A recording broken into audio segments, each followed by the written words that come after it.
Hey, what's up, boys? As promised, we're doing a little bit of midnight stream, or in the middle of the night stream. Set up my other streams, okay?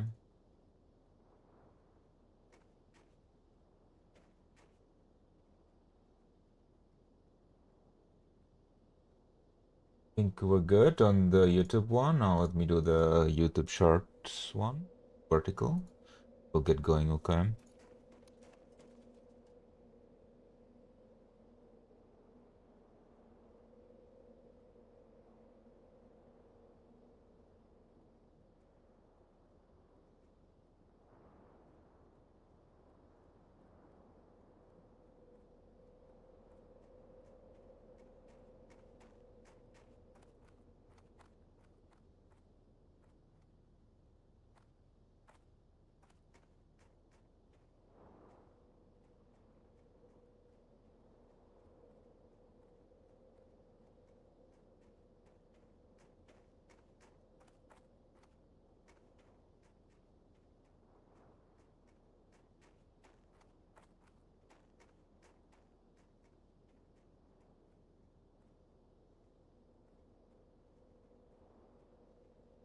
Alright, we good. We're ready. We're ready to do this. Hey, how you So doing? let's go ahead and the consumables in the bank. Crap. I'll have to use to make dummies later, right? With these all in the same bag.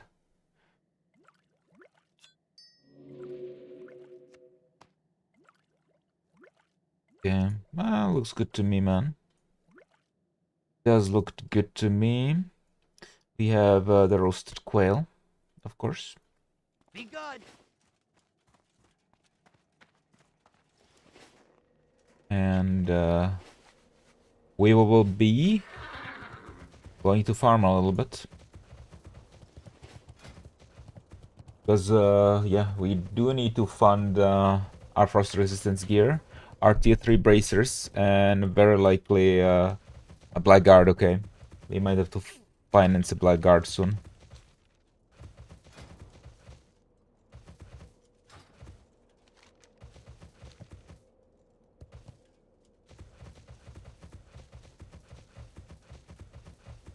Alright, let's start up the vertical stream. Let's loop music. Alright. And let's get to it. Today we're gonna have to farm some other things too. Because I need the jujus, right? I need the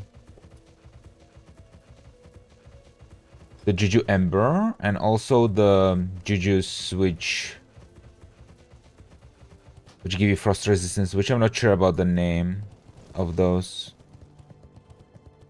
You know what? I'm gonna do one more thing because I wanna be so sure of not dying today. I wanna be so sure that I don't die before my like big stream. I'm gonna pick up some more nature resistance. I'm gonna pick up nature resistance so if I DC, the shamans can't kill me. I'm gonna drop the waistband of wrath. No, actually, I'm gonna keep the waistband of wrath. Fuck it. That will give us like 5 pieces. Actually, no. Can drop it. I'm not sure really. I mean, I can use Brigham instead. It's fine. Get the 1% hit. Because I'm gonna use the gloves, which give me nature resistance, which means I'm gonna lose hit from the gloves of might.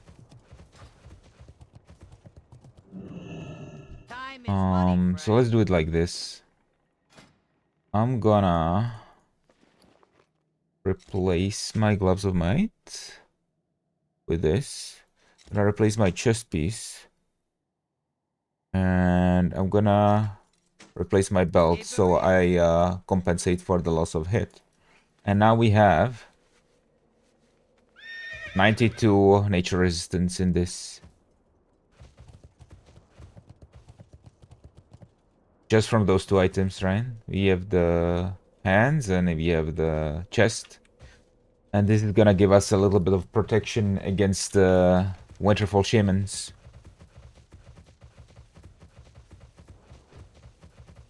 If I disconnect. That's the whole idea. I don't want to risk anything tonight. Even though this is a super safe farm. We got Naxxramas coming up, man. So, Naxxramas full clear in 2 days. I'm gonna ask to be layered, I think. Can anyone layer me? Because there's obviously somebody farming this place right now. And I want to go to a layer which... better than this one. Yeah, okay. Thank you. Okay, so we're on an empty layer. Perfect. So let's get a farm on. Oh, let me also disable this add-on. I don't know why I have the threat meter enabled.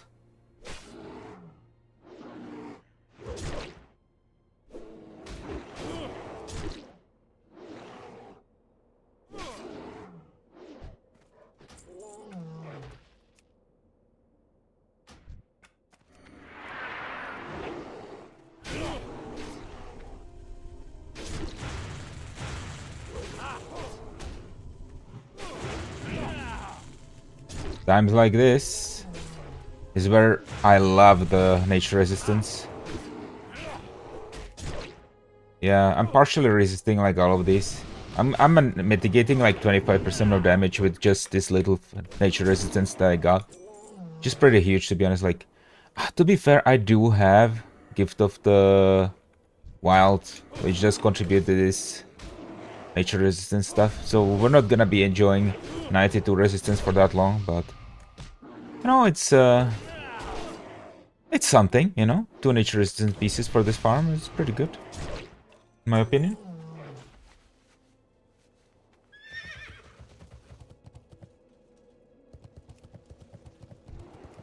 Oh, didn't see that one. Not to mention, at least this chest piece is pretty good for DPS as well, compared to Breastplate of Wrath.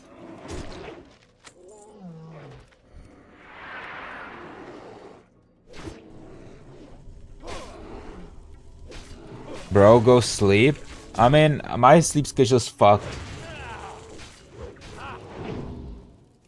Because I stayed up all night yesterday, editing Machinima. And I got up at like 6 p.m. It's absolutely degenerate right now. So might as well make use of it, right? Oh, Zanivis is up on this layer. Damn. It's kinda annoying. Yeah. Because now there's like 3 a.m. in a work day. And I got the whole Winterfell village for myself. That's some good gold, right?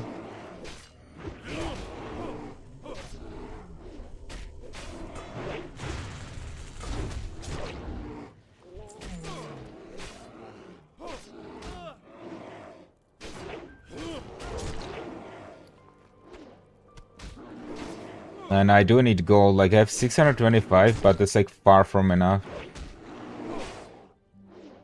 If I want Blackguard before we kill Kel'Thuzad, which is gonna be really rough, I need at least 200 more gold. So unless we get like an epic or a couple arcane crystals, it's not gonna happen. Hey, AK, how is it going? It's going pretty well, man. Just doing a farm in the middle of the night to get a little bit more ready for Tuesday, which is when we're gonna kill, or try to kill, you know, 4 horsemen, Sapphire and Kel'Thuzad for the first time on hardcore. And I would like to have a couple items for that. Like, first of all, I got the tier 3 Bracers token today. So that's gonna cost me like 25 gold for the 1 arcane bar. And then I need like 4 more arcane bars. I mean, I'm gonna pay like 150 to 200 gold for the remaining nature frost resistance gear that I need. And then ideally I would get like Blackguard, but Blackguard is like 400 gold. And this is gonna be cutting it close. What time will that be? EU time? I like to catch it if you're streaming. So it's gonna be the raid starts at 8 p.m. On Tuesday, Central European time, and I'm actually gonna start the stream earlier. And at 7, I made like a machinima, right? And I wanna like show off the machinima. I wanna premiere it on my stream. So that's gonna happen at 7, and we're gonna do like a little pre-show. We're just gonna chill, you know, hang out before the raid, and then when the raid actually starts, it's gonna be a little bit later, right? It's gonna be like 8.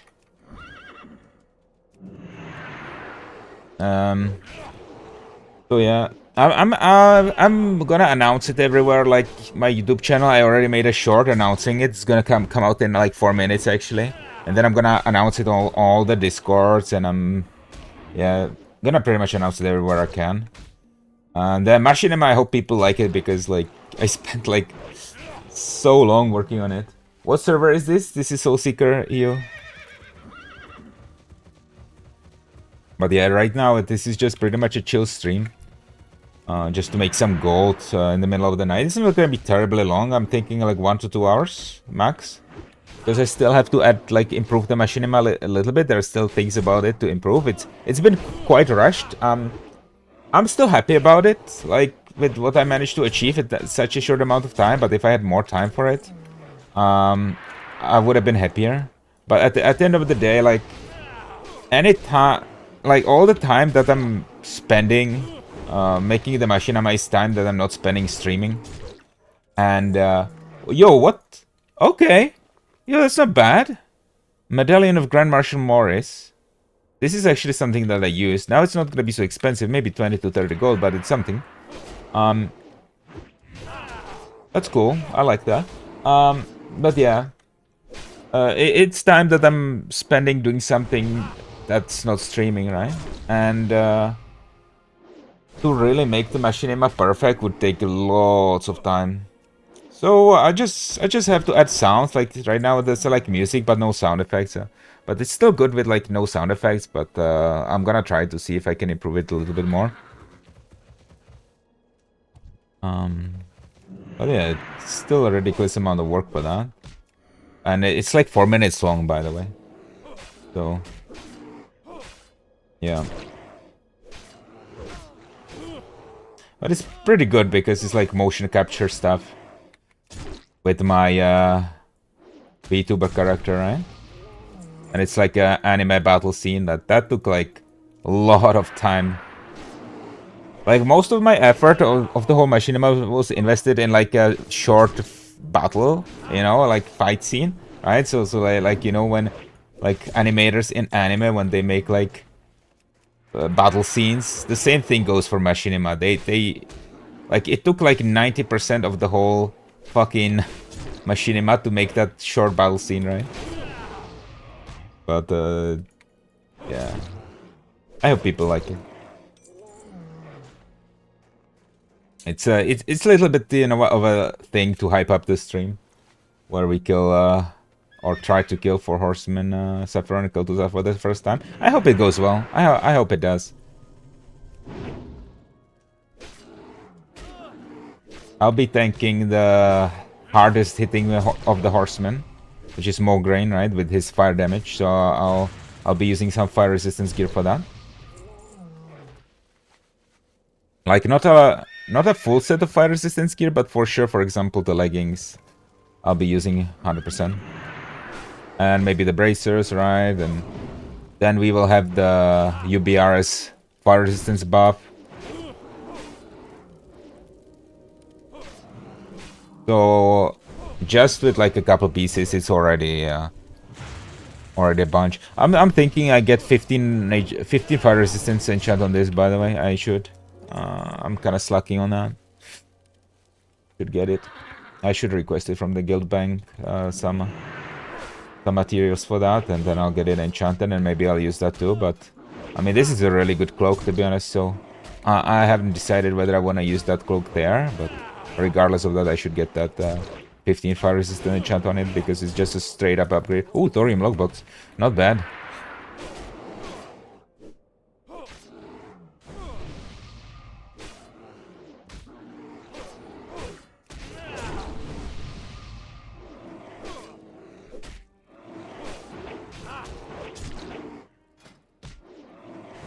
But yeah, to be honest, if I had the leggings from the calling, the nature resistance leggings, I'd be using them here too. Because with the enchant that I still have in my bag, it's like 45 more nature resistance. Which on these shamans here is pretty good. Like, honestly, there's like no way that these guys would be able to kill me, right? While offline. The melee guys, but the shamans, they could. You know, the shamans could kill me if I DC, so... I decided, yeah, let's close up that weakness, right?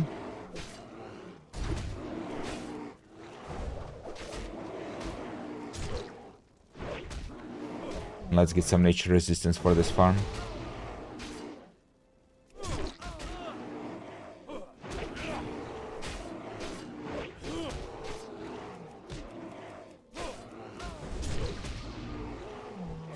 Yo, we're getting lucky with the firewater today. I'm definitely not killing the elite today, by the way. Definitely not. Today I'm not taking that risk at all. You have to live it till Kel'Thuzad. Yeah, Zandivius as well is up. That's really annoying, man. People keep griefing with that, by the way. That's like an actual grief to summon that and leave it up. They do it on purpose. To grief people, you know, to scare them off of the layer.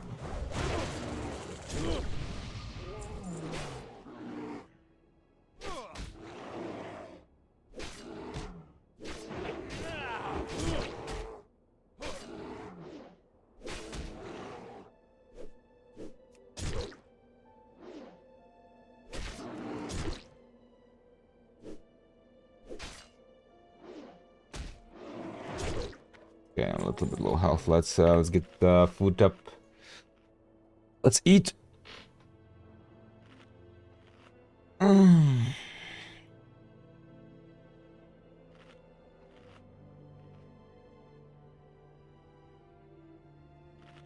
then after we kill Kel'Thuzad, I think I'm gonna take a little bit more chill approach to hardcore. We'll have to see. Like I'm still gonna raid, right? But I also wanna raid on the Paladin.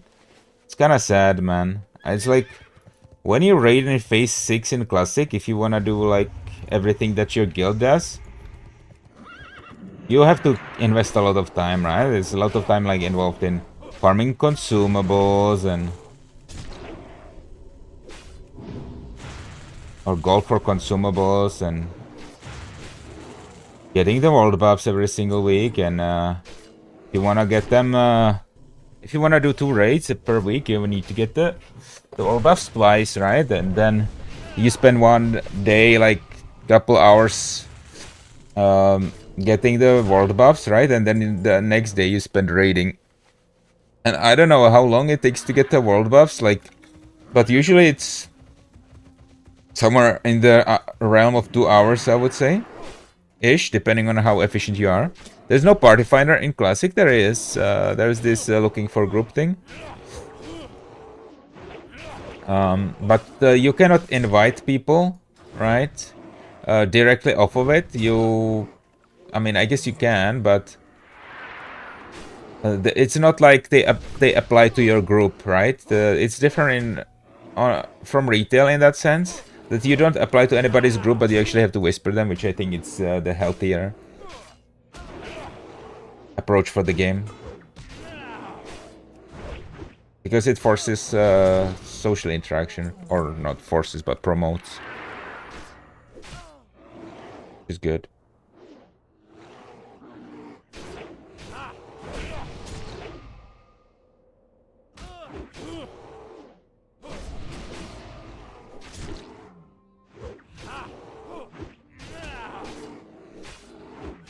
Man, I will always love this game. Same.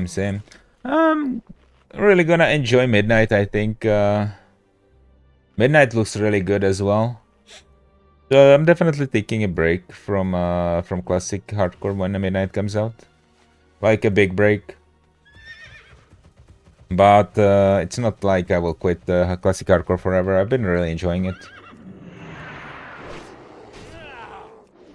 I wanna like play other characters and gear this guy up like completely, right? To like full tier 3 and maybe we manage to you know, gear him up to full tier 3 before classic arc, like before Midnight comes out, right? Maybe we'll get him that Stormwind spec and that's it. Stormwind gear and yeah, there you go, man. And then someday I will die, right? But should I really like just when I get full, like my base, should I really just like stop playing this character in raids? I don't know. I wouldn't say so. I think it's gonna be fun to keep raiding. It's you know, at least I get content out of it, right? So I have to get some kind of a vision of what gear I want for my end game, because I have like a couple different visions, but I need to figure out which items I'm gonna get. In retail, are there no more new classes after the dragon? Forgot the name. Evoker, no new classes. I mean, they added a demon hunter spec, third demon hunter spec in Midnight, but no, not new classes. I'm pretty glad that they're considering adding new specializations to all classes, because I've always wanted to, you know, in the future. I don't think it's gonna happen anytime soon, but maybe like 2-3 expansions from now, they might add a fourth specialization, an extra specialization for every class, and that will of course include paladins. So I've always hoped that there would be a paladin spec, which is like a ranged spellcaster, like a Shokadin almost, and that would I would definitely try that out. God, paladin spec, yeah, like a second DPS spec for paladins.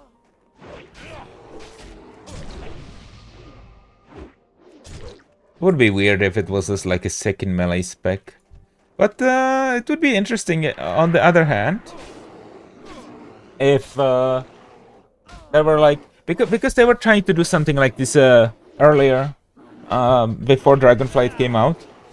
With the new talent trees, they were trying to have two distinct paladin specs.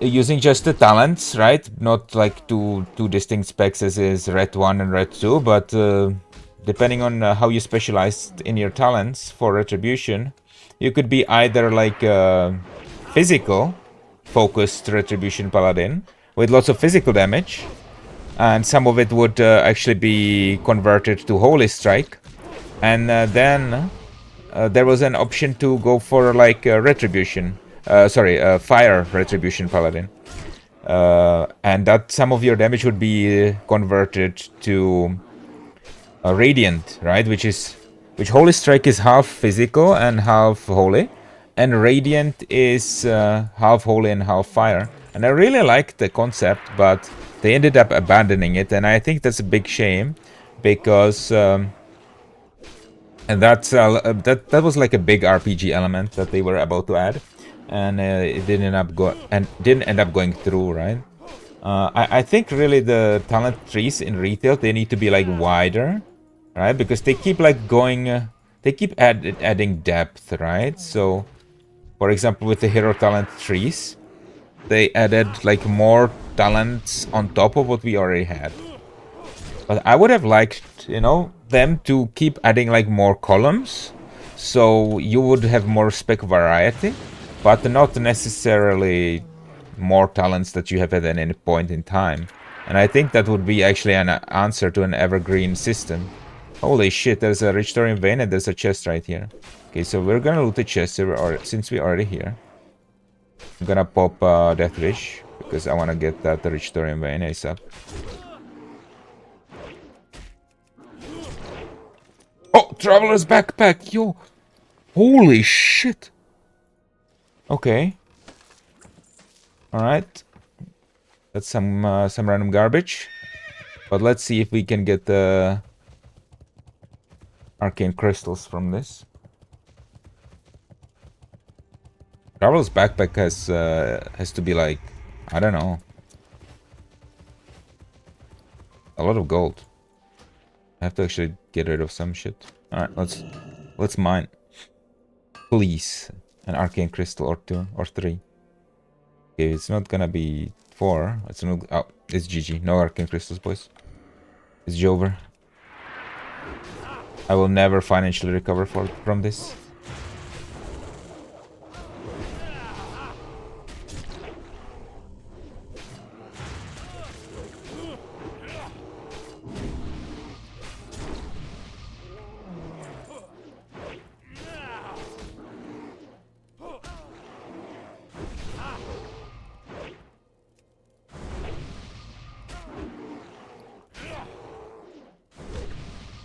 I mean, definitely above average tonight. Like, we got 4 Winterfell Firewater in this short amount of time. Like, 26 minutes. That's way above average, man. Then we got the Traveler's Backpack and we got the Medallion of Grand Marshal Morris. You know what? I'll take it. I'll take it. For sure. Bro.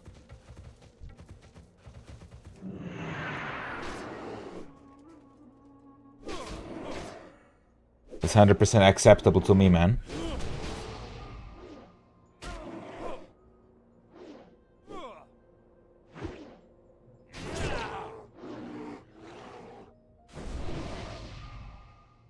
The only things I hate in retail is playing meta classes for some content. I mean, I mean, in retail it's far more balanced, I would say. Like in Classic, there are some classes that are completely unviable. In retail, whenever class is like unviable, quote-unquote unviable, it's like they're only off by like, you know, couple percent, maybe 10-15% at most. Maybe 20, I don't know, but still, it's like... It makes it so you can do any content on any class or any spec. It's of course gonna be harder on some, but... I don't think it's that, how to say it, that unbalanced as, for example, Classic is.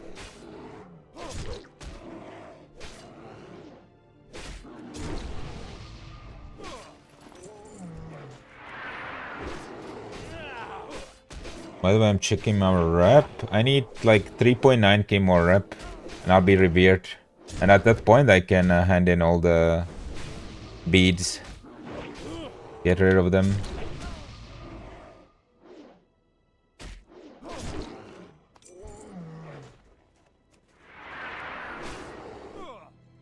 But yeah, nothing better than a farm in Winterfell Village in the middle of the night where there's no competition and you get all the chests, you get all the veins for yourself, man. Feels good, man.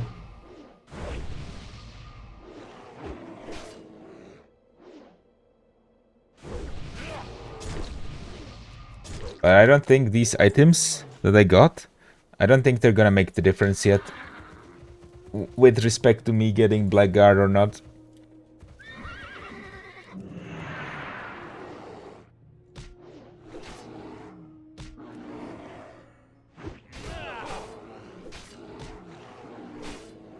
Curiosity, yeah, but no matter which class you play, at least if you wanna do specific content, you need meta class, and I hate this fact. I mean, I don't, it's not a hard requirement, right? It's like a requirement that's made by the community, right?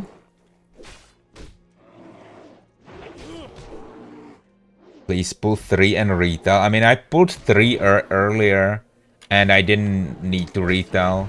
Whenever the Winterfell runners come, I kill them, and without retail. Retail is not that good on Fury, because the hits you do are very small. The retail is only good with it like 200 weapon.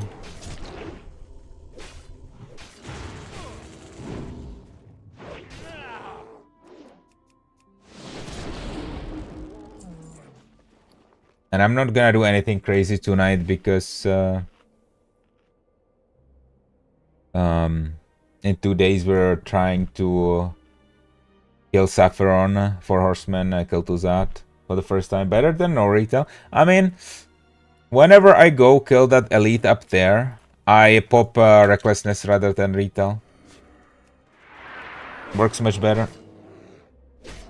But I don't want to risk. I don't want to put myself in a situation tonight where I could die if I disconnect.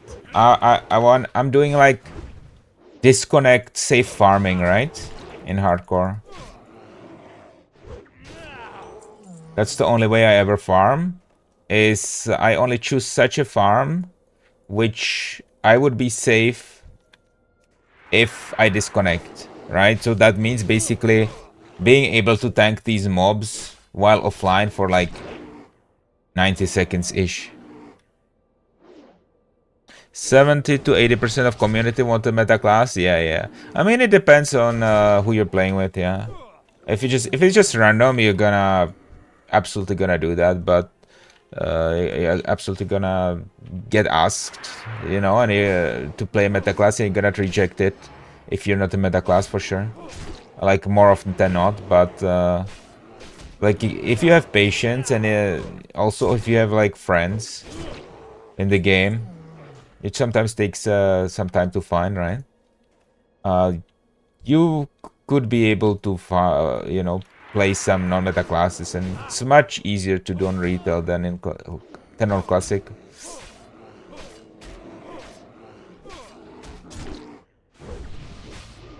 I guess the difference is a little bit more significant in PvP though.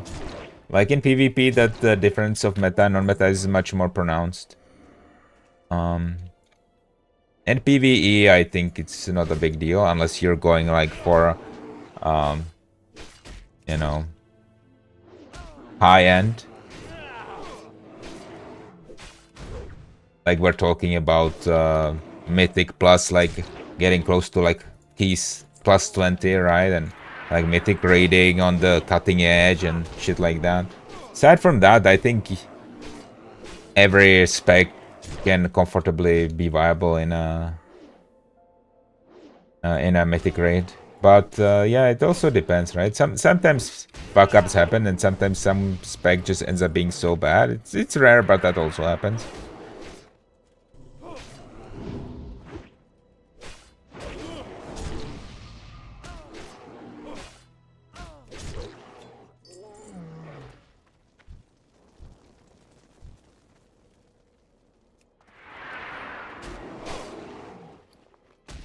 Have we exhausted our luck for tonight, by the way, with that medallion of Grand Marshal Morrison with the Traveler's Backpack, or is something something still to come? I got some insane loot in like farming this recently. Like I got an epic Axe of the Deep Woods. That was a big money infusion, man, like 350 gold. Then I got a recipe for the Spell Power Elixir, which sold for like 150.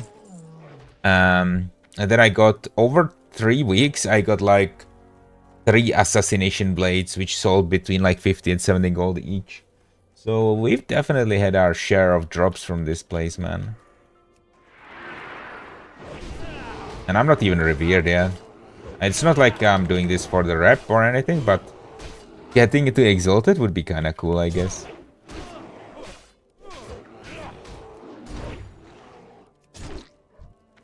Just for the fun of it. I did this farm on my Paladin back in the day as well, but I didn't end up getting the mount, you know, because just the mount for the Frost Saber is just annoying to get, right? Because you're basically killing Furbolgs all the time, but you run back and forth, delivering the quest. With the Timber Mall farm alone, you don't have to run back and forth. And since I'm here primarily for gold, I of course don't want to do that. I would love the ZG mounts though. Like, not even the Raptor, but the Tiger's awesome.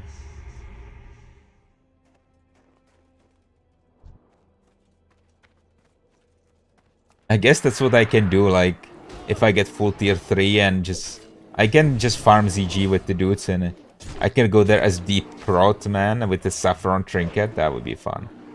Like full tier 3, Deep Prot, Saffron Trinket, Saffron Shield. Insane block value.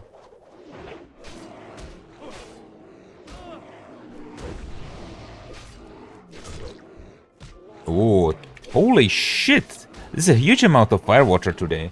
Like, you know, guys, there was like one session where I farmed this place for an hour, and I got only 2 firewater. So far here, we've been like 35 minutes and we already got 6. That's how you know it's gonna be like a good farm. And there's a restoring vein, by the way. Can we get an arcane crystal? Let's see.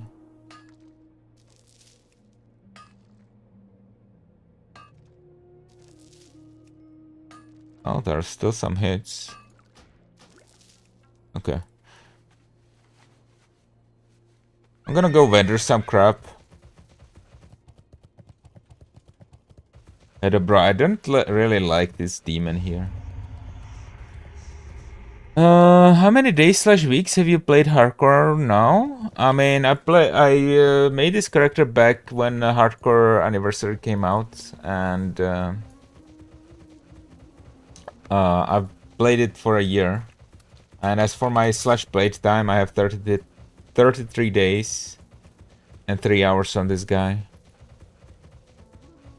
But 3 days out of that is AFKing in Deep Run Tram, because there was one particular incident where I DC during a Magora where I was capping myself, you know, getting the rend, and I got the cover debuff, and I had to spend 3 days / played in game to wait it out. So that is included in those 33 days, and I wasn't really playing it during that time, right? So keep that in mind.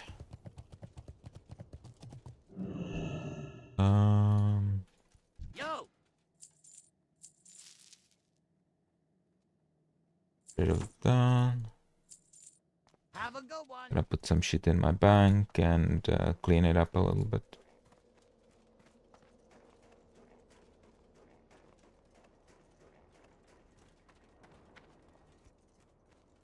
What's up? How many slots do I have? I mean, should I just use the traveler's backpack for myself? I mean, maybe not. I do need I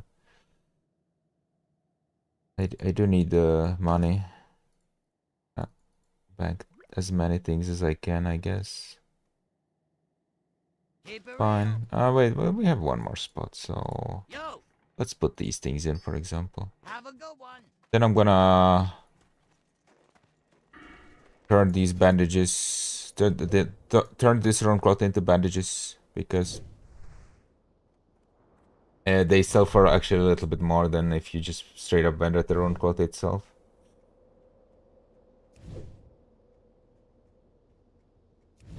And I'm kinda tired, I'm gonna be honest.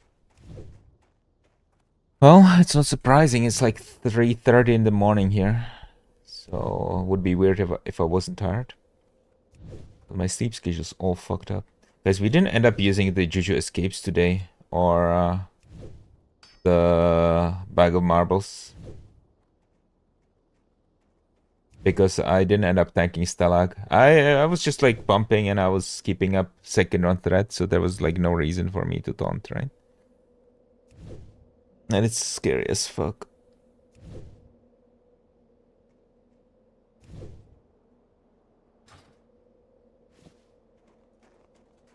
I didn't have last stand ready, so I approached the whole thing with I got what you need. care. Be good. Yeah.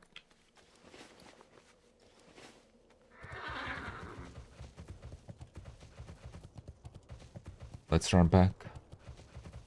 Get a farm on. Maybe find some more veins. Maybe I'll come back and I will find that some veins have already respawned. That'll be sick.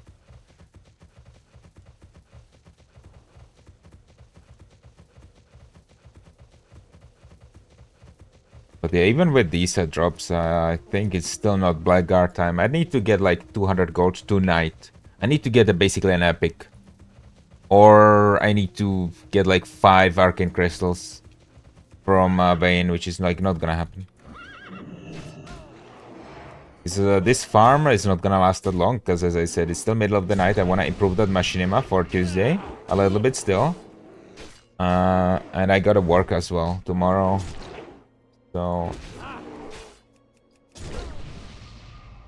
when you put all that together, the chance of me getting Blackguard before Kel'Thuzad is pretty bad. I mean, it's over 400 gold.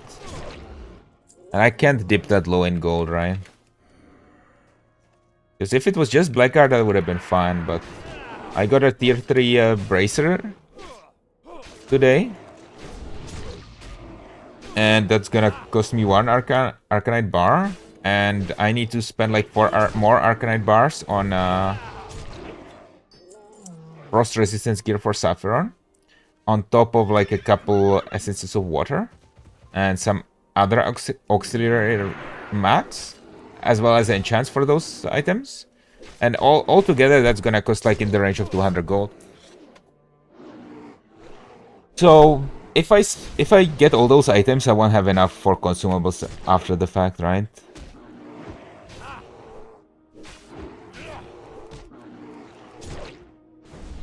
But yeah, we're also at the end of this farm. We're gonna farm something else other than the shamans and I mean Furbolgs, right? Because I need the Juju Ember and Juju Chill. Frost Resistance and Fire Resistance. Jujus for Sapphiron, Kel'Thuzad, and 4 Horsemen. So on 4 Horsemen, I'm tanking the Alexander Smograin, right? Who does a lot of fire damage. So I need a 15 fire resistance there. And of course, Sapphiron requires Frost Resistance and a Kel'Thuzad as well. Which server are you playing on? This is Soulseeker. Soulseeker EU, the Anniversary EU hardcore server.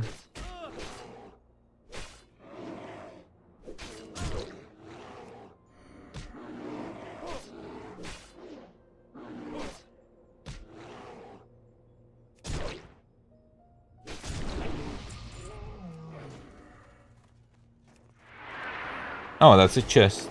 Yeah, this is so lovely, man. You get, like when you farm like this in the middle of the night, you get all the chests for yourself, you get all the rich Thorin veins for yourself, all the Furbolgs for yourself. If you're interested in killing the elite, you get all the elite kills for yourself. It's absolutely insane. But I'm not interested in killing the elite right now. Because I want to make it safe. What's happening to Anniversary Hardcore once the TBC stuff happens? Nothing. Anniversary Hardcore will keep going as it is. Nothing's happening to the server. Oh look, another rich Thorin vein. What a great farm, man. So the server is not merging with any other server. It's not progressing anywhere. Yeah, it's pretty much... You pretty much just get to keep playing. Your hardcore character.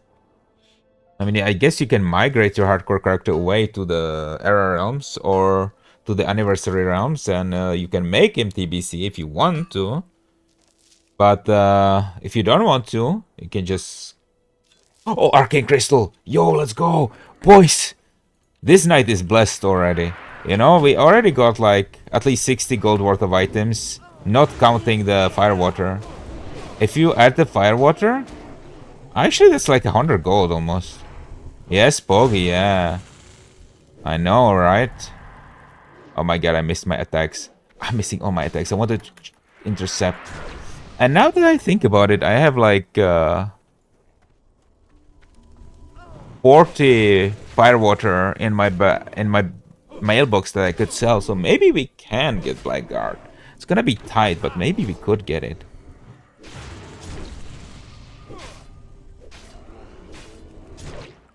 Another Firewater, yo. These Furbolgs are crazy tonight. We're getting a ridiculous amount of Firewater tonight. Not usually the case. As I said, I have had a session where I got 2 Firewaters in 1 hour. That was by far my worst session. Right now, we have 9 in 45 minutes. It's incredible. We got several rich Thorin veins, several chests. It's holy shit, boys. We're absolutely monopolizing this place for ourselves. I almost don't want to stop, bro.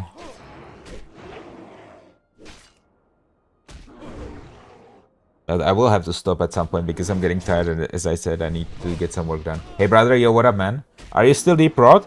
I'm deep rot for some bosses where I can be, right? Like, so I'm not deep rot anymore for AQ40 and Naxxramas. And the reason is not that I don't want to play deep rot or that I think it's bad. The reason is that I had a deal with this guild where I would be allowed to raid as deep rot in a certain raid group, right? And that raid was called Raid 3. But that raid group has since disbanded because of lack of people, right? And the deal was off essentially, so I had to like go Fury Prot, but I still like play full defense, full mitigation gear, and I go deep Prot whenever I can, right? So that's that, right? But I still have the opinion that deep Prot in hardcore should be the spec to be played on certain bosses, right? And it's like actually a majority of the bosses, right? But some bosses, like for those bosses where the tank has to have an op tank, which is chasing him in threat, right? Whenever you're chasing somebody in threat, you have to be Fury Pro. There's no way around it.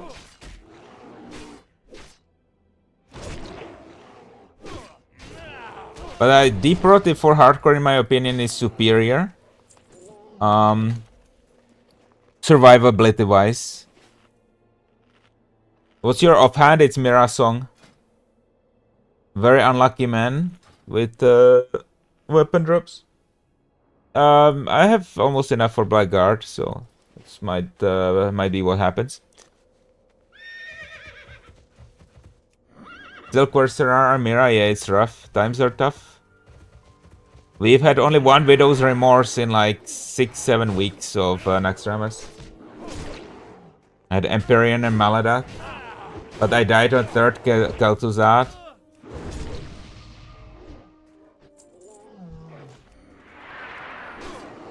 And did you have Empyrean Demolisher as a tank?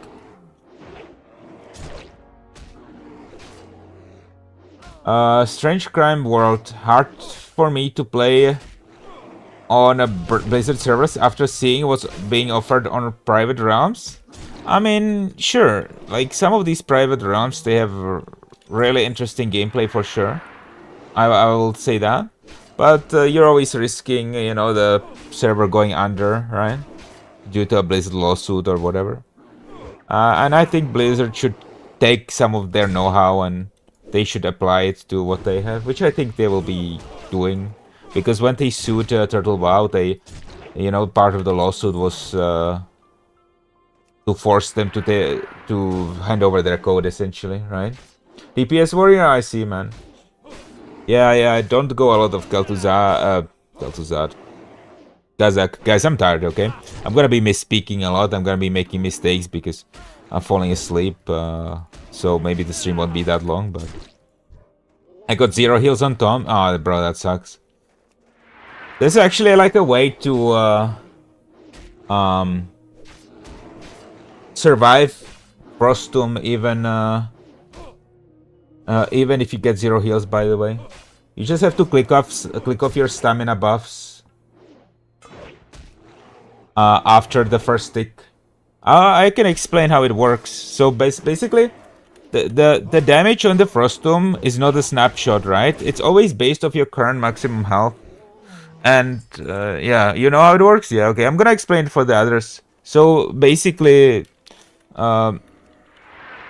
imagine you're like 10,000 health, right? You get Frostumed. Now it takes, let's say, it takes up 20%. You know, it's like more than 20%. But for the simplicity, let's take, say it takes off 20% of your health per second. And if you have 10k health, well, that's gonna be 2k hit, right?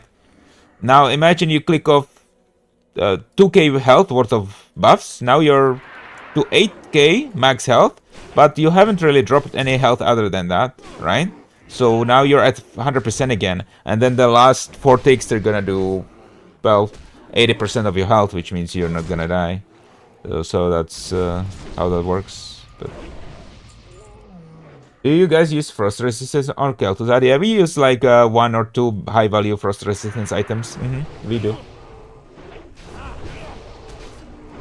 Well, I haven't killed Kel'Thuzad yet, but we're gonna do it for the first time on Tuesday. But that's the plan, yeah.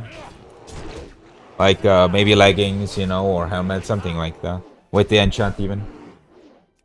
I have legs with the enchant, and that's like a lot of frost resistance.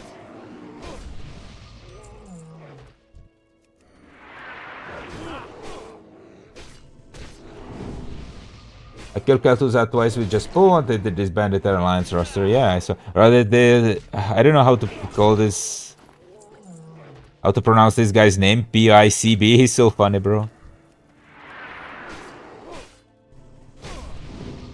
This is hardcore. Yeah, this is hardcore. I died first time doing it with Reign of Terror. Damn.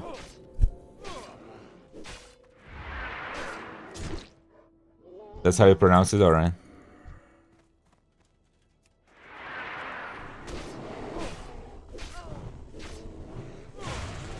They didn't use frost resistance on KT. I mean, depends whether these guys are like big parsers or whatever they want to do, right? I'm a big opponent of parsing on hardcore. I prefer, like, my playstyle is kind of weird, and a lot of people disagree with it. I would prefer to play the game without world buffs and actually do the mechanics rather than just trying to push through everything, right? I think it would make the game more interesting. Because that's how we raided Naxxramas back in the day, right? 20 years ago. And I think like trivializing with the game with world buffs is not good. It's not too fun. And that's also where my like deep rot, my love for deep rot comes from as well, because think about it, right? Fury Prot is only viable because of world buffs, right? Because you have a huge health pool because of world buffs.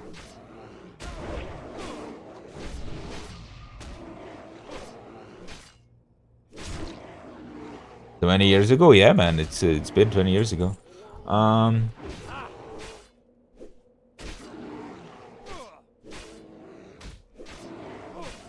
Don't care about parsing at all. Makes me so mad as a DPS warrior. I'm supposed to have 1200 DPS instead of 1100. But rogues, hunters, warlocks, etc. It's fine if they do 300. Flurry is really good because of world buffs. Yeah, exactly. It's also like all scales because of world buffs, right? You basically, like with world buffs, you're basically TBC character in terms of stats. Maybe even a little bit beyond that.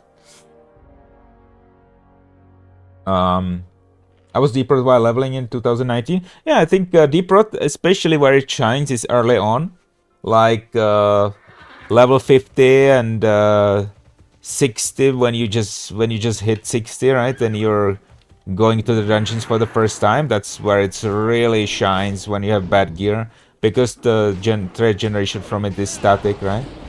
Because of course I'm not saying it doesn't fall off the threat wise, but it's still superior. It remains superior, like mitigation wise, throughout the whole lifetime of the game, all the way till Nax. Because like many people will say this argument for Fury Prot. Well, there's no mitigation offered below this tier, right?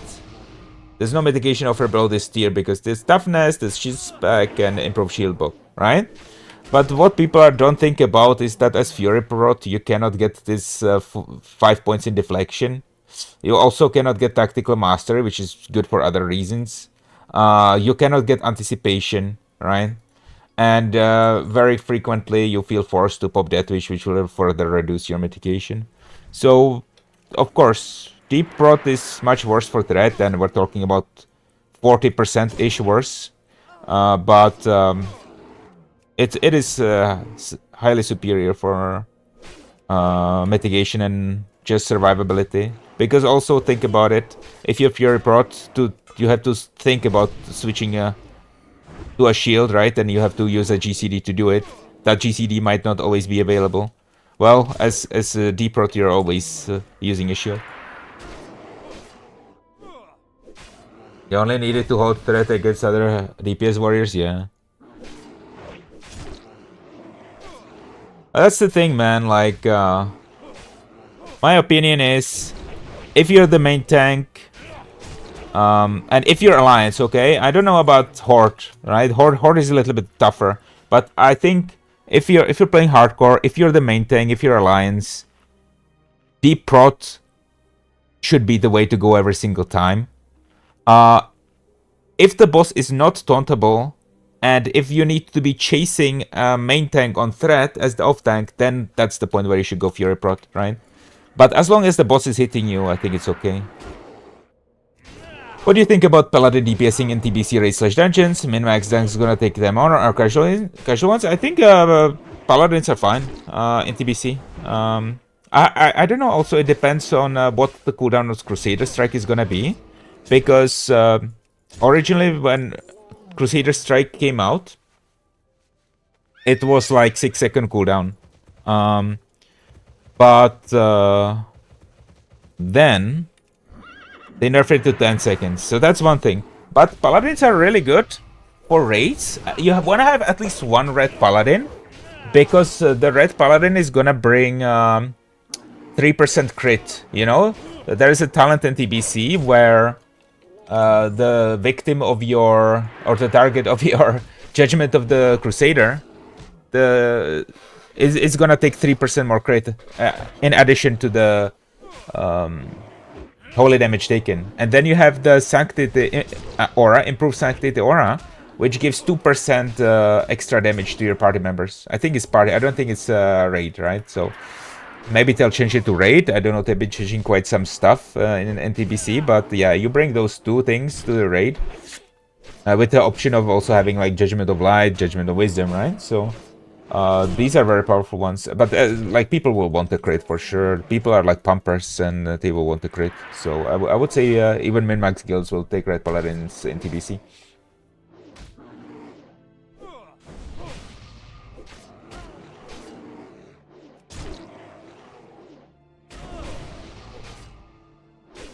And now also Alliance, you know, even last time around TBC came around,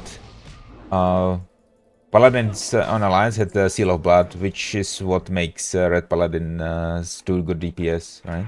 And if that's combined with like 6-second cooldown on Crusader Strike, because I think they might do it because they're changing out of stuff, then I think it's totally fine. So only one red, no more, just like the exposed rogues in raid. It's possible. It's possible that's what's gonna happen. Depends on how tryhard the guild is, I guess.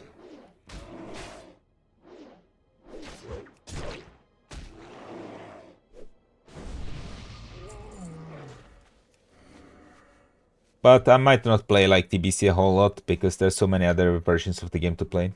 Do you play on Spine Shatter? No. Isn't Spine Shatter also like an American server? It's like the American softcore server, right? Spine Shatter? WoW Classic? Or is it EU? Oh, it's EU? Is it... Okay. Is it the PvP one? Oh, PvP, yeah. To be honest, no, but I would like to do like a PvP character at some point. It's just I hate leveling in WoW Classic when it's not hardcore. And you can't level a character on hardcore servers and migrate it to PvP servers, which is so annoying, man. I hate that. But I'm a PvP first, right? But I do the PvP mostly on retail. But I've been getting an itch that I need to scratch for like some classic PvP. But that involves like me playing either my old rogue on the Era Realms, which is like Blackwing Lair geared, right? And he's gonna get absolutely destroyed by anybody on the Era realms who have been playing for like 5 years. And they have like Nax full base and shit like that, right? And Grand Marshals everywhere and shit like that. Or I have to level a new character on an unhardcore realm. So those are my options. And I'm not even sure if I want to play a rogue, right? I might want to play like a mage or something, or a shadow priest, or a elemental shaman, something for a change, you know? Because I've always played paladin, but obviously paladin is just like such a pain to play in classic. It's such a shame, man, that they failed the paladin class. It's such a cool class, but back in the day, 20 years ago, they failed all the paladins, man. And it is not just that it's unviable in terms of like DPS. It's just not fun, man. You just don't do anything. You just sit there and wait for auto attacks. That's the worst part about it. Try Reckoning Paladin, I think it's called. It's their real menace. Yeah, it's like a quirk, right? But it's good for one shots and clips, and it's the only way really nowadays to play Paladin and PvP. Really, sadly, and you're gonna not do much against casters in that case. Back 20 years ago when I did PvP on my Paladin, when I grinded to Field Marshal, I actually didn't do that with that spec. I did it with Holy/Red spec. So I was 21 points in Holy for the heal, right? For the crit. Oh my god. For the guaranteed crit. And I was 30 points in Retribution. And that had a big advantage of, you know, being able to raid. And heal in the raids. And at the same time, like, do PvP. As a rat. And it's kind of funny because I've always used that spec, right? The only thing you really don't get is 5% holy crit. Okay, it's kind of big, but it's not like defining, like game defining or, you know, game changing. And you don't get Holy Shock, so who cares about Holy Shock anyway? And I've done like AQ 40 up to Cthulhu 20 years ago, right? And I did Naxxramas, like, I don't know, we did like 5 bosses back in the day, which was considered a big achievement, by the way, back in the day. 5 bosses in Naxxramas, or 6 even. And that was all good, right? I was always like topping the healing meters with that spec, and it was all good. Then I come back into the game like 15 years later, and I'm running that same spec on the Era Realms. This is like 5 years ago, right? And guess what? Like, people now have add-ons with which they can inspect your spec. And they're like, yo, what the fuck are you doing? You're not playing the optimal shit. I'm like, what? I mean, I've always done this. You know what I mean? This is how I've always done it. This is so I don't need to respec, you know. It's viable for both healing, you know, in raids. It's just like I get a little bit less crit, right? And I get to play red at the same time. And they get so mad, bro. Like, what the fuck is going on? What the hell has happened to the player base? You know what I mean? Fresh Machine said, how's it going, brother? Hope you had a great week. Yeah, it's I've had a really good week, man. I spent 15 hours yesterday, man, editing Machinima for you guys that I'm gonna premiere on my stream on Tuesday, 7 p.m. before the Four Horsemen, Sapphiron, and Kel'Thuzad hardcore attempt. So I put a lot of work into that. Aside from that, yeah, really good week. I mean, tonight we did a Naxxramas 12 boss clear without any deaths. That's so good. I'm so happy about that. Nobody died to Razuvius today. So nice. Nobody died at any other point either. And we got the tier 3 token for bracers. So actually, if we were to get all the plate scraps, I would have 4-piece right now because I also have the belt. But the belt for warriors is really low priority, unfortunately, because it's considered really bad. And it is bad for Fury Prot, but for Deep Prot it's really nice because of the block value.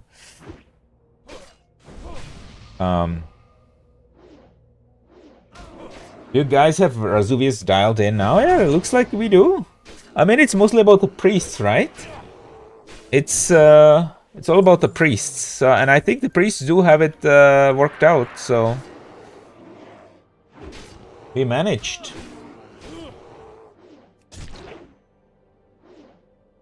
I saw somebody with insane gear from another guild. They died on Razuvius after Razuvius died.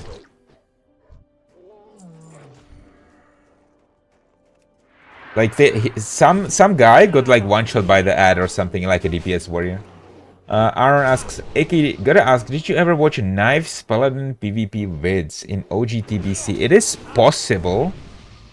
I watched like a lot of PvP vids back in the day, but I don't like remember the name specifically. Was it like a blood elf? Because I know there was like a blood elf, female blood elf. But I was also watching like a lot of Theseus. And my favorite by far, no other Red Paladin PvP videos come even close, by the way. My favorite Red Paladin PvP videos to watch from back in the day was Camille. It was just like a Retribution Paladin, and he had a very specific way of doing the PvP videos. He did like memes, kinda, right? He had like really good music. This is how I found out about Rhapsody of Fire from his videos, and I fucking fell in love with Rhapsody of Fire. It became my all-time favorite band.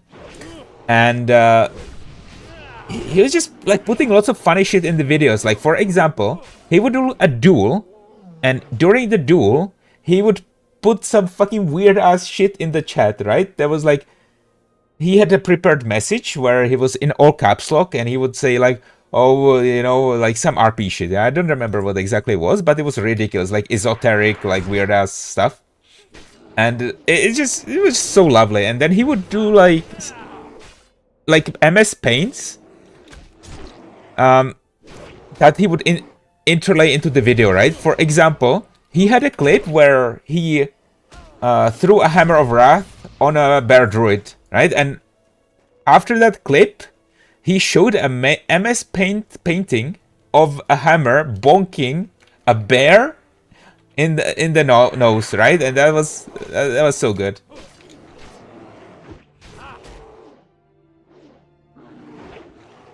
At what level can I start playing Fury as a warrior? I mean, I would recommend when you get Trash Blade.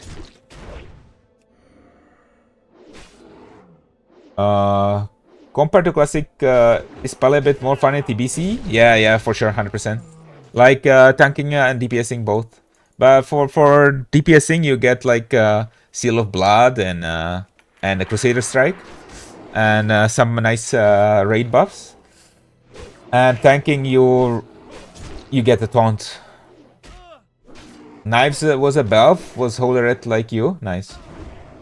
What's the best offhand sword after I have Trash Blade? That depends what you can get your hands on, but the reward from RFD comes into mind. I forgot the name. It's not Sword of Serenity, it's the other one.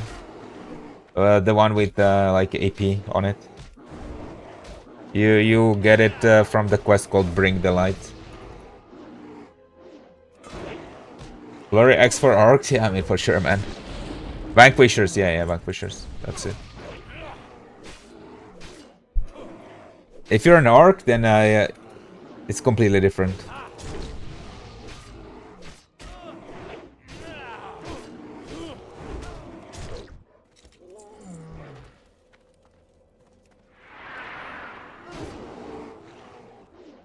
Yeah, I'm human.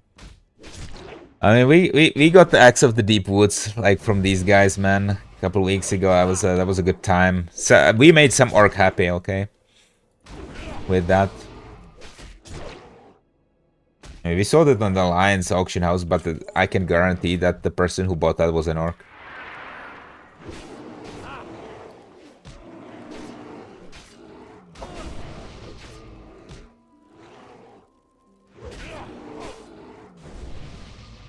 Kinda sad, you know, for orcs that all the best in slot all-time best in slot weapons are like swords, right? From Kel'Thuzad.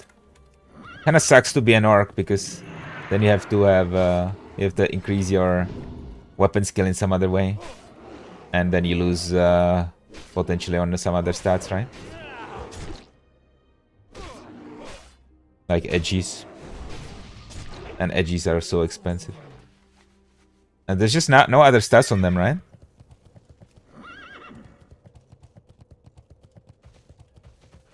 Or some people use actually the mining helmet. There is a rich Thorium vein. Are we gonna get another arcane crystal? That is the question. Nope, just web stats. Yeah, and they're also male. They're not even plate, man, and they're low level, so the armor is low, regardless. They're still the best item to use for DPS, right? But it's better if your DPS or if your weapon skill is just built into your character. That's much better.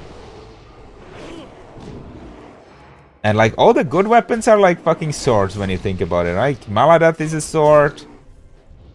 Fucking okay. The only good axe is like Crucialuk, and there's like an axe from Noth, but that's about it in terms of axes.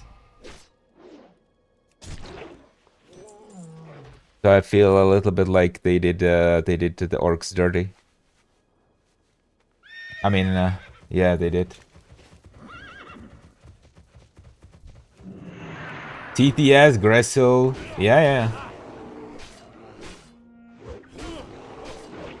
DHC, Maladath.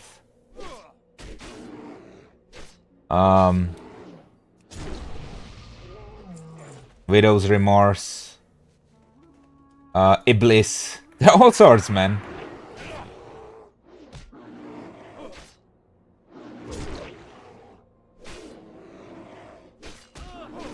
Even Bloody Quell, Serrar, and Mirasong, man, are swords.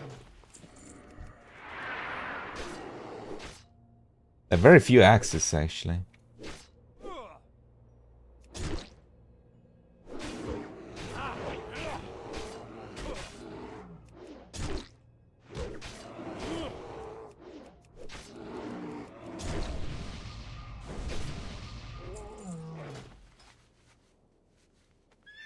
$8.6K.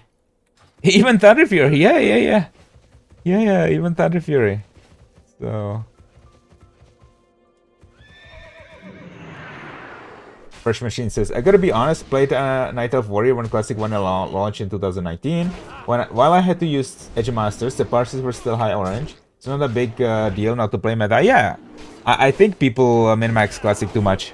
I'll be honest with you. I'm a big enjoyer of like not having any add-ons, not having not even looking at parses. And I'm an even bigger fan of playing without world buffs. Even on hardcore. I think like a lot of these things that people do, they optimize this the fun of out of the game. Like for example, like you skip mechanics, right? You skip mechanics by having world buffs because the bosses die so fast. On Anub, Rekan, and Naxxramas, you never even see the swarm. And well, I mean, when you're not doing mechanics, it's just like a stank and spank, and then, well, that's less fun, right? Because you're doing less mechanics. And also, like, getting world buffs is like a chore. It's not something that you have fun doing. It's just something that you have to do. Right? I'm gonna have to go vendor stuff. So I think classic players have in many ways optimized the fun out of the game. Especially on softcore. I can understand that people want to play like optimally on hardcore. In terms of DPS or whatever. Yeah, there's a certain understanding that I have for that. But on softcore, man, why? Like, the raid might go faster if you get world buffs, sure. But then you have spent 2 hours getting world buffs, so what the hell? Yeah, baby, I remember the old days of gaming when we would play a game just to relax, not to just min-max everything and get 100% completion. That was me, PS1, Nintendo 64, and Game Boy games. Yeah, exactly. And that's why I think, by the way, that's why I think housing is so great on retail. Because retail, it has felt like a, pretty much a game full of chores. That's a game which you log on to do chores and nothing else. Wow, 4.5 gold for that, by the way. And now, housing, what it does is people actually log on to make their house and to do the activity for the sake of doing the activity itself, rather than farming for some kind of a reward or collectible at the end, right? The housing itself is the reward. So I think they have made a great progress with that. I'm really happy about that.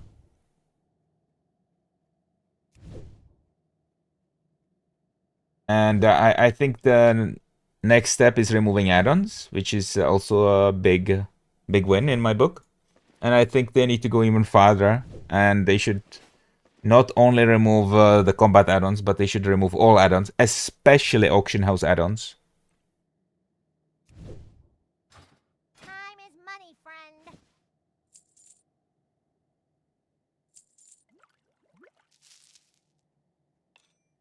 And unpopular opinion, but they should also remove all kinds of like questing tracking from the game, because in my opinion, when you do questing, right, and the questing is in the form of, okay, now you can see on your map where you're supposed to go next, and there's a marker here, and you go to this marker, then you go to that marker, and that's where you farm your mobs, and then you go hand it in there, and it shows you on your map. Then it becomes basically a map simulator, right? So you're just looking at your map, you're not really thinking about what you're doing, you're just going from point A to point B, completing tasks. It's kind of brainless, right? But if you actually have to read the quests, if you have to think about where to go, if you have to plan your route yourself, well, then we're talking about something else. Then you're actually in the game, you're getting immersed, and you're thinking about what to do next.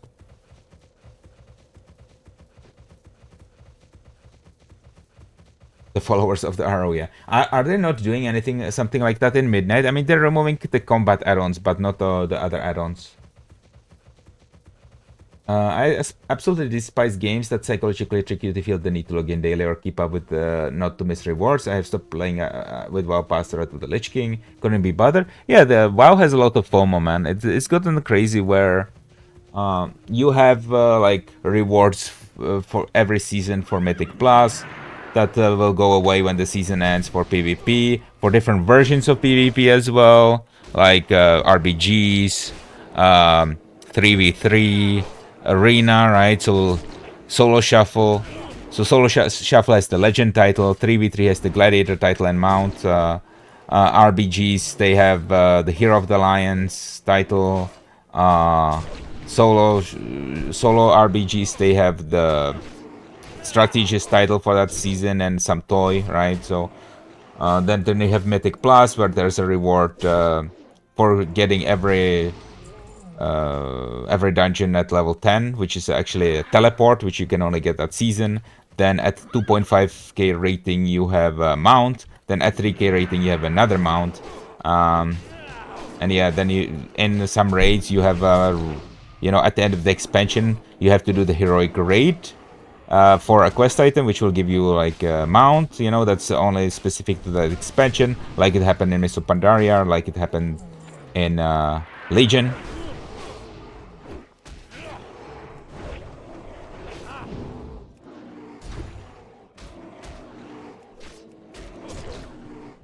And then you have the Delve seasonal rewards now as well, and it's just crazy. Blows my mind that they removed 5v5 back in the day after announcing that the game was going to be balanced around 5v5. Yeah, it's crazy, right? In my opinion, the game should have been balanced about around 2v2.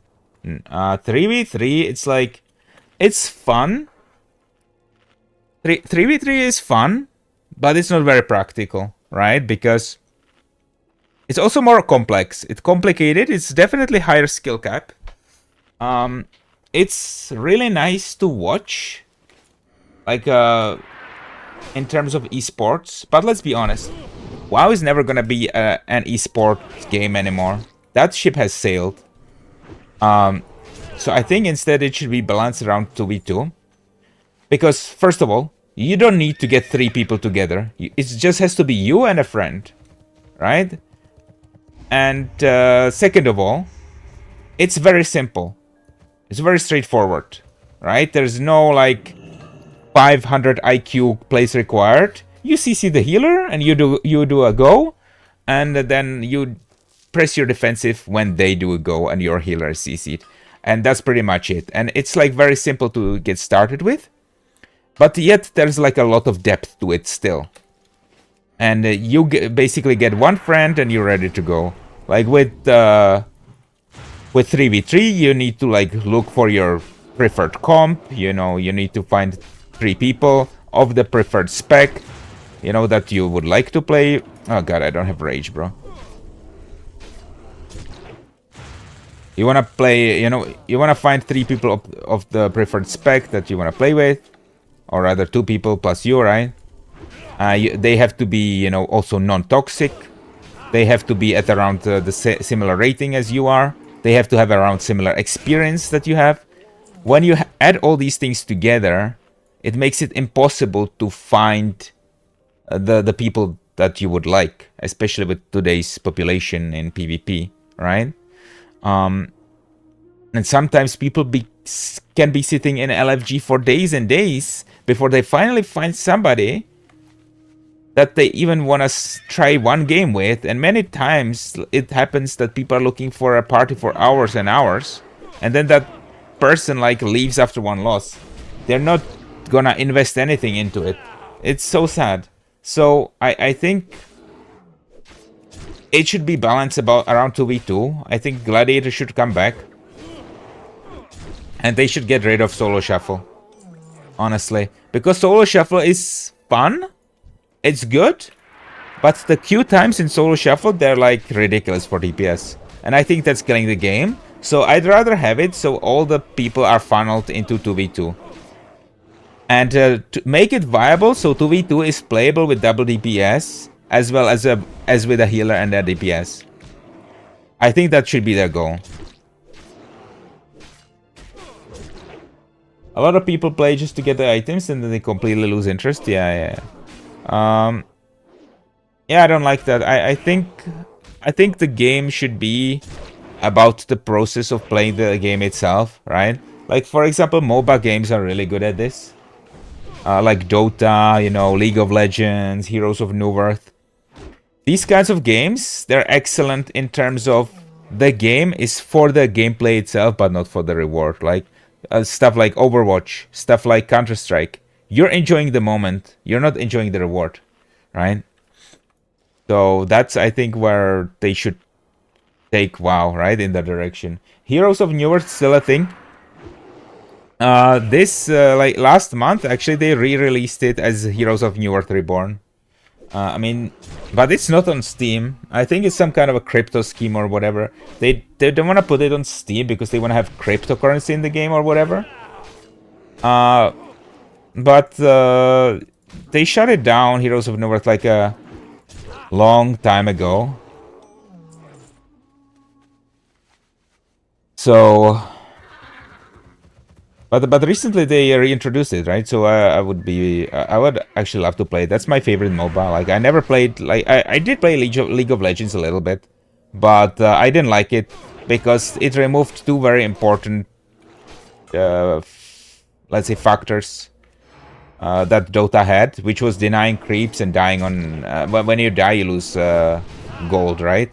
So that's why I never liked League of Legends, but I played Hon instead.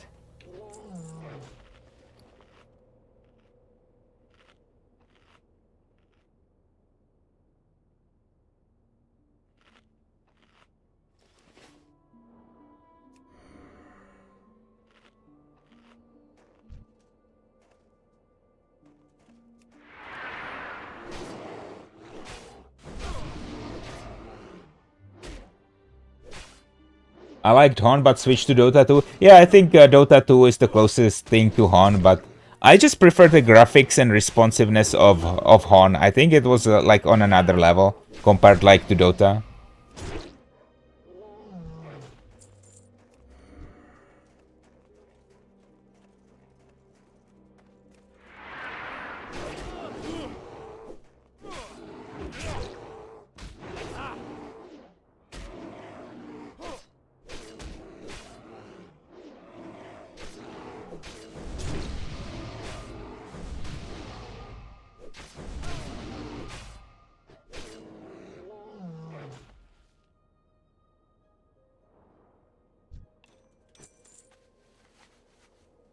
What did you say Hon was? Like the full name? Yeah. You got it in the chat. Heroes of Newerth.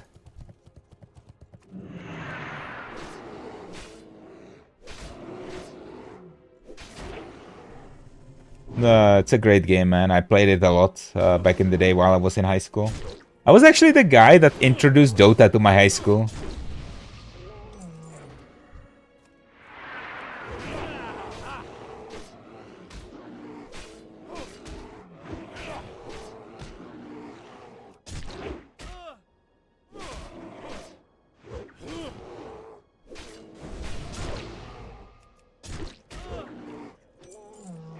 You're 60 already, grats? Yeah, on my paladin I am. On this warrior I've been 60 for a long time, man. But yeah, we hit 60 on the pala.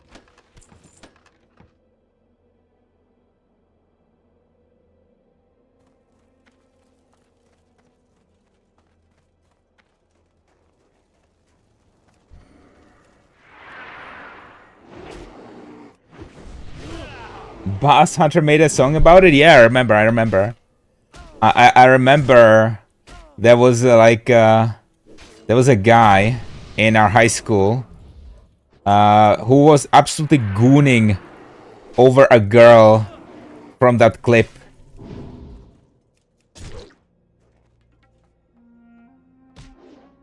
We got in trouble once for having a Dota LAN party in the barracks in the military. Each room had a table and we put multiple tables in the same room and they connected all the laptops.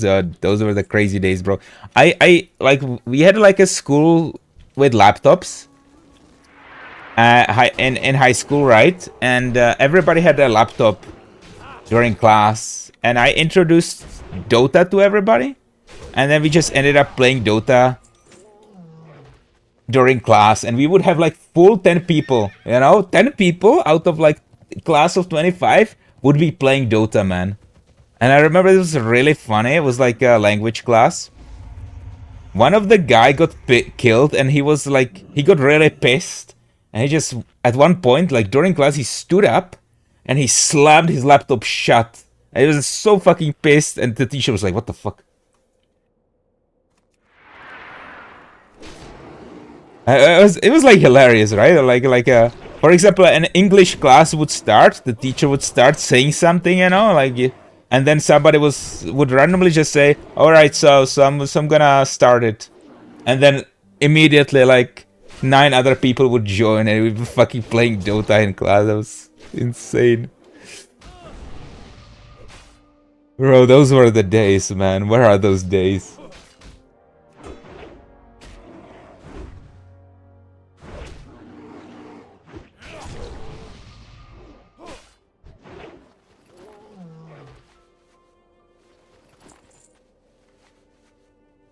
Shit, Eric Pritz called me. Had a guy in my high school freaking out over eyes. Yeah. Yeah.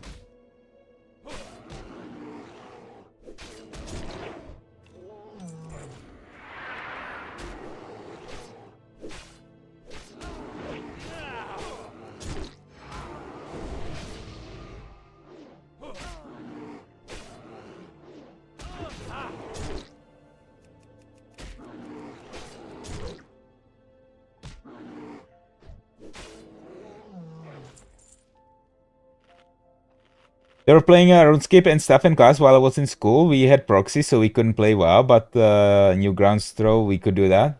Yeah, I never got into RuneScape, to be honest.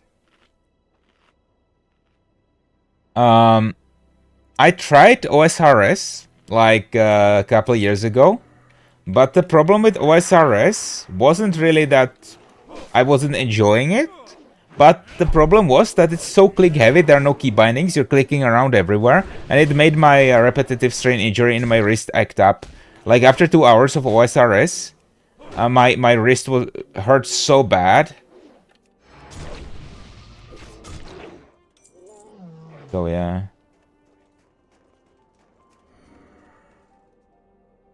The next MMO I'm gonna play, to be honest, is Ashes of Creation. Whenever that comes out, I'm gonna play it.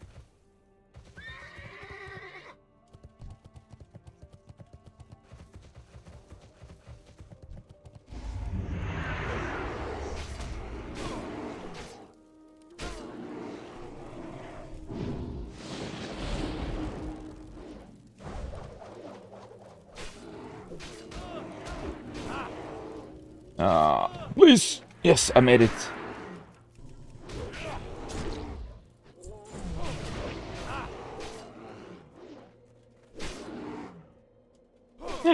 Yeah, I'm liking this. We're just chilling, man. It's a nice chill farm. I almost don't want to do my editing, man, but I need to do my editing on that machinima. I need to add sounds because right now, like, it's like an anime fight. But there's just music. There's no actual like hit sounds or anything like that. So I need to add sound effects.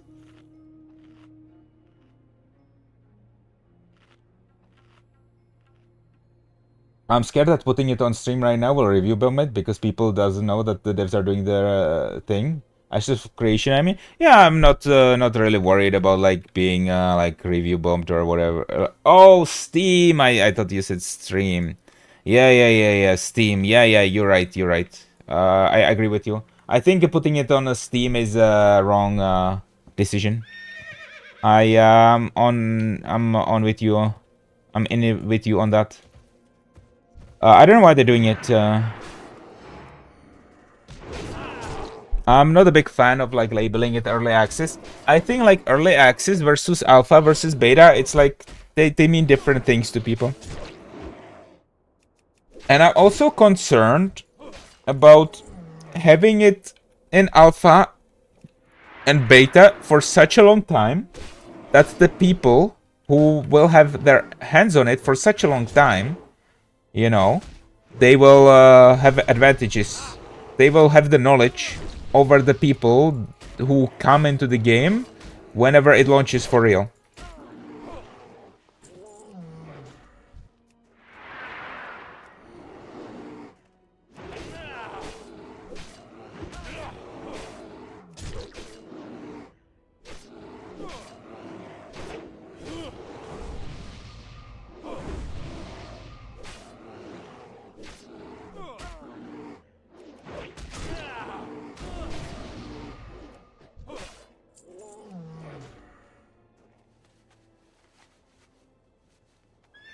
Yeah, so basically alpha will be going for 5 years or whatever, right? And then when they finally release, a lot of people will start playing the game. They will get owned and fucking dominated by the people who have been playing it for 5 years. I'm a little bit afraid of that.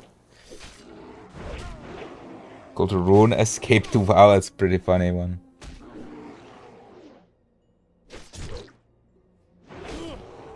Yeah, but I'm still gonna play it. And I'm gonna love it, I think. I mean, Steven is like a guy with a vision, and I can appreciate that.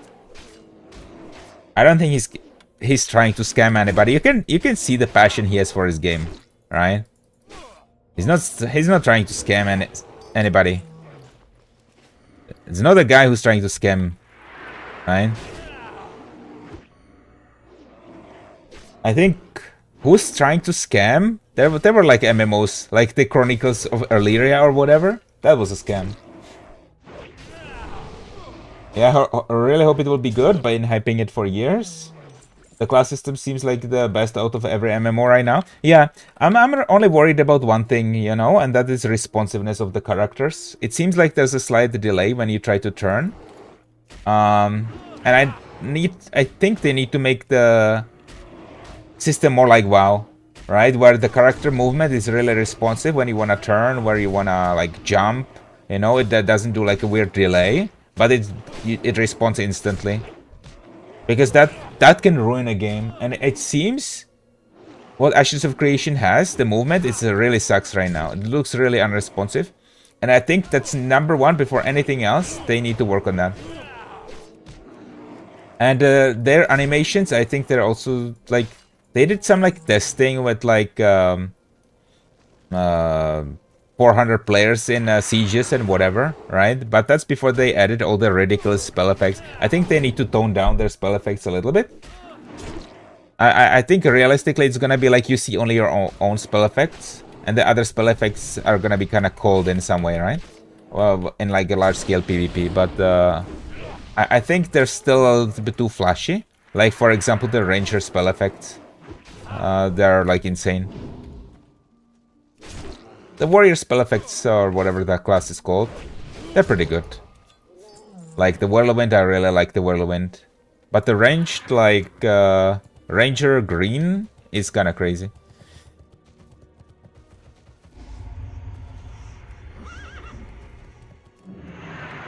How long do you think it until it comes out for real? I mean,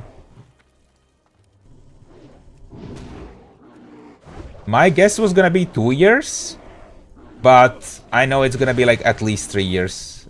It's like 3 years away, I think.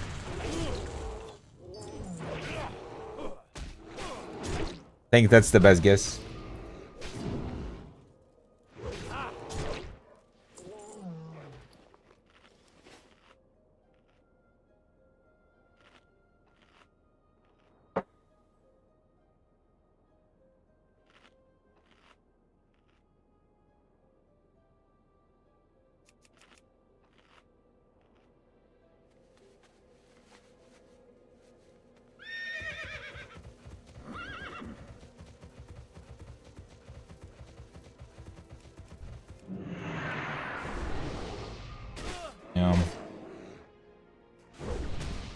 What primary and secondary class combo are you looking forward to the most? I'm 100% going Necromancer. I mean, for me, I want to make kind of a Paladin again. Or maybe some kind of a Ranger for World PvP. Like, because when I played Guild Wars, right? The big thing for me was being able to be ranged. And being able to, like, just position myself on top of a wall. And just fucking destroy people from top of that wall. I actually still have a video on my YouTube channel when I like played Guild Wars for the first time, and I kind of no-lifed Guild Wars when it first came out, right? I no-lifed it, and I got all the best gear in the game before everybody was even max level.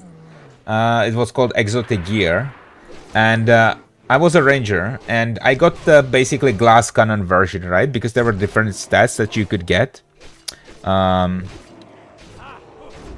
You know, you could be like defensive, or you know, you could get crit or whatever. I decided to get like basically the most pump gear that I could get, basically glass cannon, and I would position myself on top of a wall and I just fucking destroy everybody. That was insane fun. The video is still on my like channel from like 10 years ago, whatever. And maybe I would do something similar in Ashes of Creation, but at the same time I also want to play like a paladin. What the fuck? Such low damage. You should be critting for 1.5k with that gear. I mean, no, not really. My this gear is like tank gear, man. This is not a big amount of AP. This is not a DPS gear. It's like Wrath and Dreadnought. So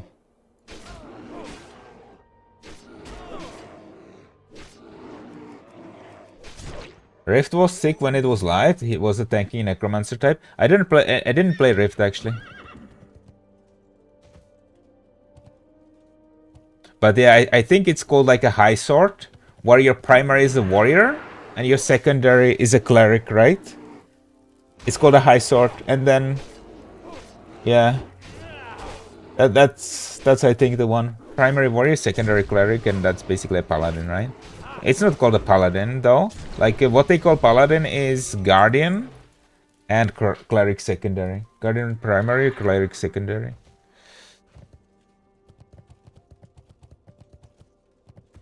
So high sword over paladin. I mean, guardian is like a tank, right? It's not gonna be like big for PvP. I wanna do PvP. I wanna kill people. I wanna do damage, right? I wanna have a red paladin, and to me, high sword is the red paladin. I think. I have to check how the archetype system is gonna work with the dual spec, because it's not in the game right now, so nobody knows how it's gonna work, I guess.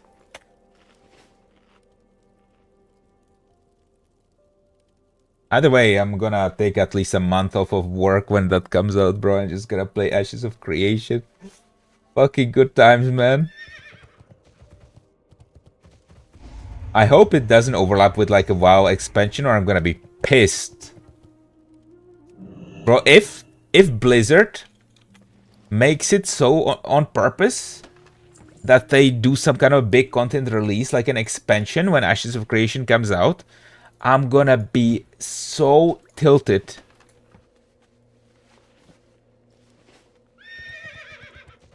I don't want Ashes of Creation to come out at the same time as a WoW expansion, because I love playing WoW expansions on release. And I would be so mad if that happened. That would ruin my life. Like, it would ruin my mood for the rest of my life. You know what I mean? It's like making you pick between your wife and your daughter.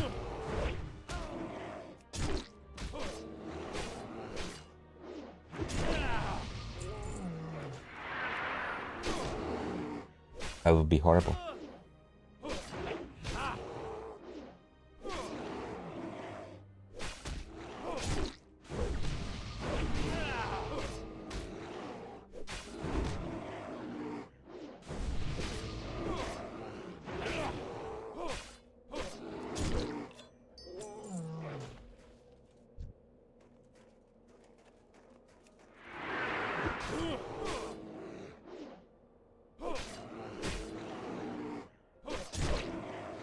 You wanna see the Algomans? That's what I'm most hyped to learn. Yeah, I mean, I'll have to see. I mean, I right now, I'm on purpose not trying to not consume too much information about that game, because it might change, right? And I don't wanna get hyped over nothing.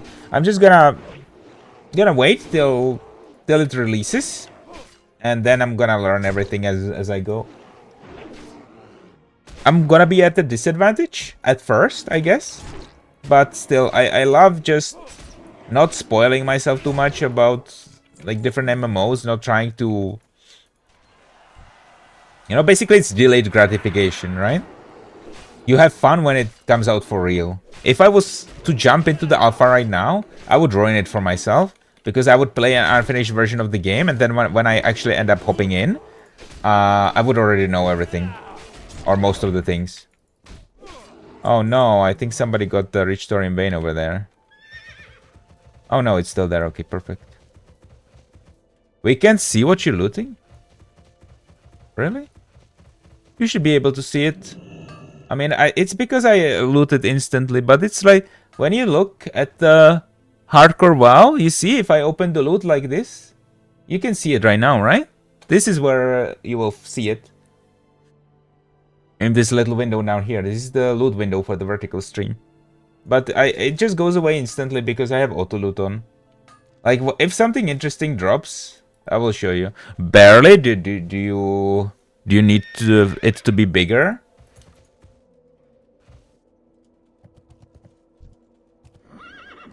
I need to consider that feedback. Like, tell me if it's too small to see or something, and all good? Okay. Like, the thing is, like, right now I just have my auto loot on, and it just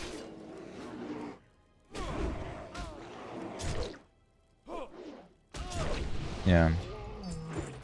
Just a bit small. Okay. I will do something about it for the next stream. I'm not gonna fix it right now, but I'll think about how to improve it. But thank you. This kind of feedback is really valuable to me because obviously I don't like watch my stream on the phone. And I always like think about how to improve the viewing experience on the phones, but it's really hard to optimize this actually because obviously you're trying to put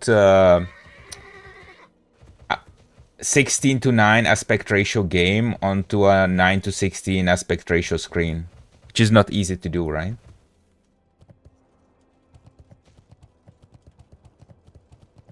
I've been trying to like make it as good as possible over time, but yeah. Like for example, when I look at this vertical stream on my own phone, I can see it fine. But then some people kept asking me what level am I, and I'm like, what the hell? I mean, you can see my level, right? Because I can see my level on the vertical stream on my phone. I even checked, and then it turned out that some certain phones they don't have the same aspect ratio, so the part of the stream gets cut off for them. So I had to move it. You know, so it's actually like quite a science. What are you farming for, by the way? Just gold. These mobs drop Winterfell Firewater, which sells for like 3 gold each. As well as like a good amount of raw gold, potentially blues and epics. And there are rich thorium veins spawns and chests that I can also get here.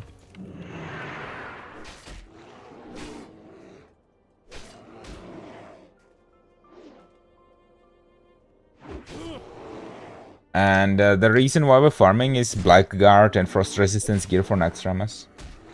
Just that's why we need that gold.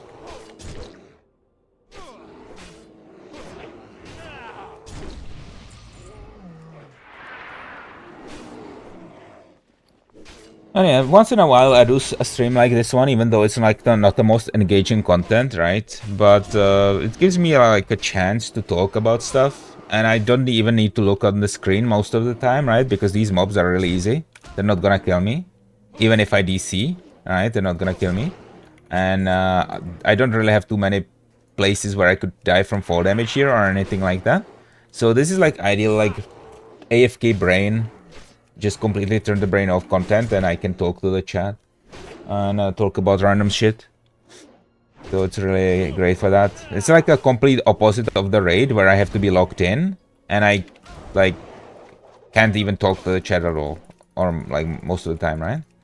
I think interaction with chat like as a streamer is super important, but like during raids I just can't do it. So this is like the opposite of that.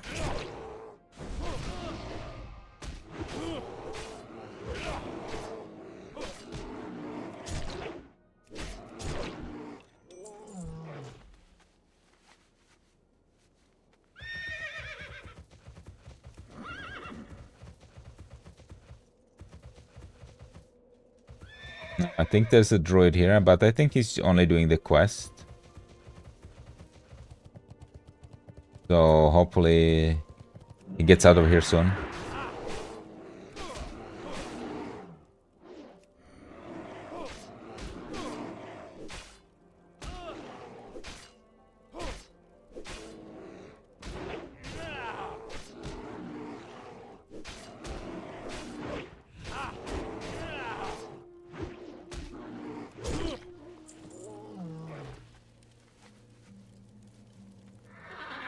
Are those Drakmor Fire Trinket cards still a thing that can drop from mobs? Yeah. They still drop. Or rather, they never stopped dropping.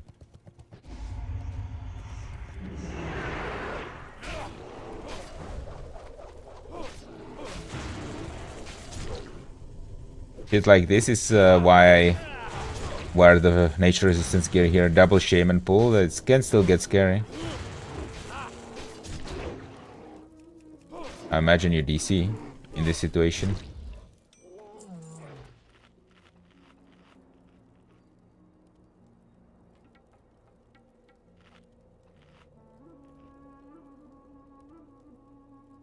Okay, I played OG WoW back in, what, 05 or 06? I miss those days. Yeah, those were some of the best days of our lives.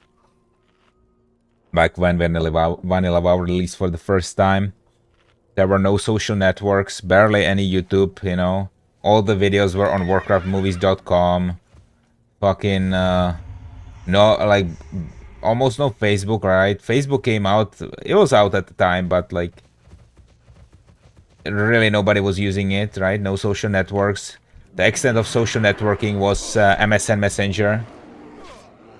Bro, those were some good days. WoW was the first social network. That's why it was so popular, because it gave people a place to socialize. It was much more than it is now because of the nature of the internet back then. Oh, this is a guildie. F07 to the guildie. Rip. I guess he was a mage, yeah. He was a mage that was trying to AoE farm the gnolls in wetlands. F. I met a lot of great people playing WoW. Yeah, it's crazy how many people I met playing WoW, you know. I met like a lot of people in real life that I met on WoW. I went to a guy in Norway. We went sightseeing in Norway. And I met my wife on WoW, and so on, right? So you do make like lots of acquaintances all over the world, and then maybe you're on a vacation going to that place, and then you go meet them and you go hang out with them. I played Mr. Warrior, yeah, I'm a played. Like I ruined my sleep schedule again, like the idiot I am, because I was making a machinima yesterday, and I pretty much pulled an all-nighter. I wanted to get it done yesterday, and it's basically a 99% done. I just need to add like sounds, which is something I'm looking to do today. But yeah, I basically spent 15 hours working on that without a break. Right? I just wanted to have it ready for the Naxxramas raid. Like the last 3 boss Naxxramas raid, right? I wanted to have something special for that stream because it's a really special occasion to be trying to do the last 3 bosses of Naxxramas on hardcore. So really wanted to make it a special stream. And now it's basically finished, so you know, I'm happy I managed to get that done.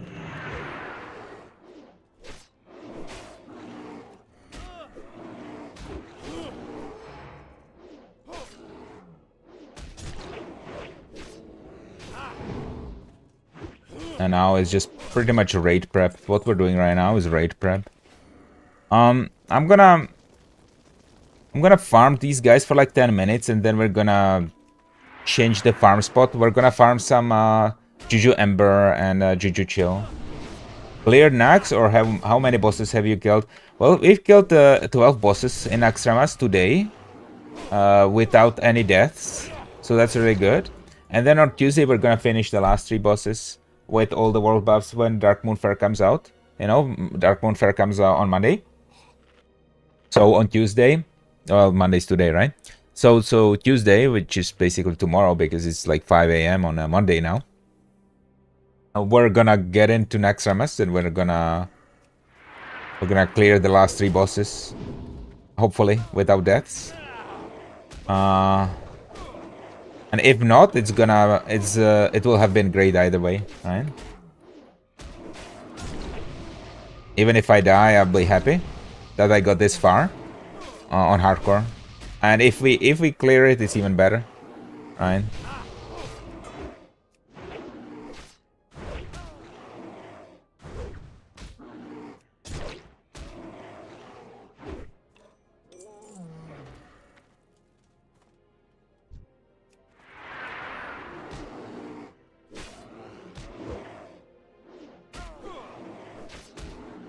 Nice, last dragon is tough. Yeah, Sapphiron is a badass, man. It's to be honest, out of all the bosses, it's the boss that I'm the least afraid of. Race, human, man. It's like in order of being scary. It's probably like Kel'Thuzad is the scariest. 4 Horsemen is behind Kel'Thuzad, and then it's Sapphiron. No, in real life, I'm just like a European white guy.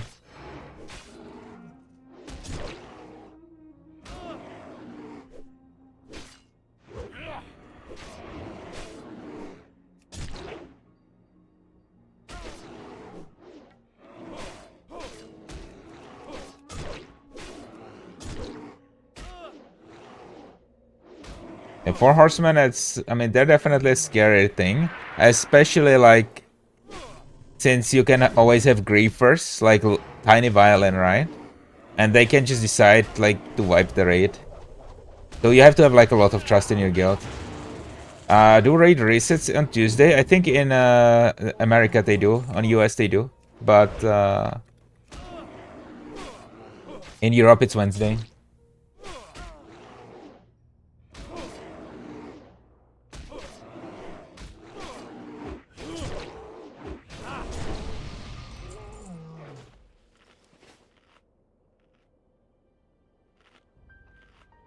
Alright, it's coming up on 5 a.m. so we do have to get the other things and then have to do my shit. Gotcha, yeah, I'm East Coast US. Yeah. Most like people in the chat are probably like not Europeans at this point because it's 5 a.m. in Europe and it's a working day. So most people probably asleep. About to wake up for their work in 2 to 3 hours. And here I am like a fucking degenerate. Farming in the middle of the night. Because I have a job where I can work at any time of the day and any time of the week or whatever, whenever the hell I want.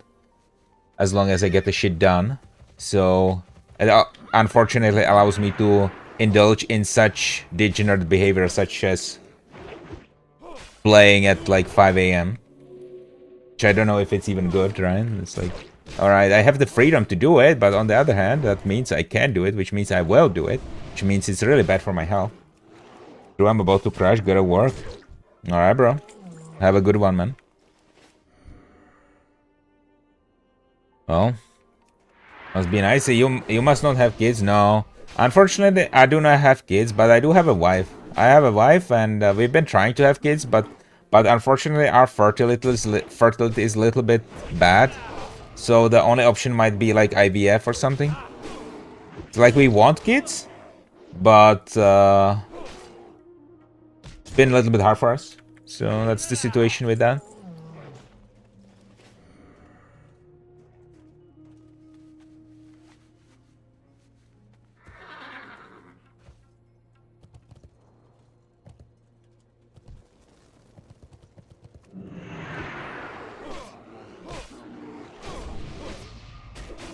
But yeah, I'm wondering what it's gonna be like if we manage, you know.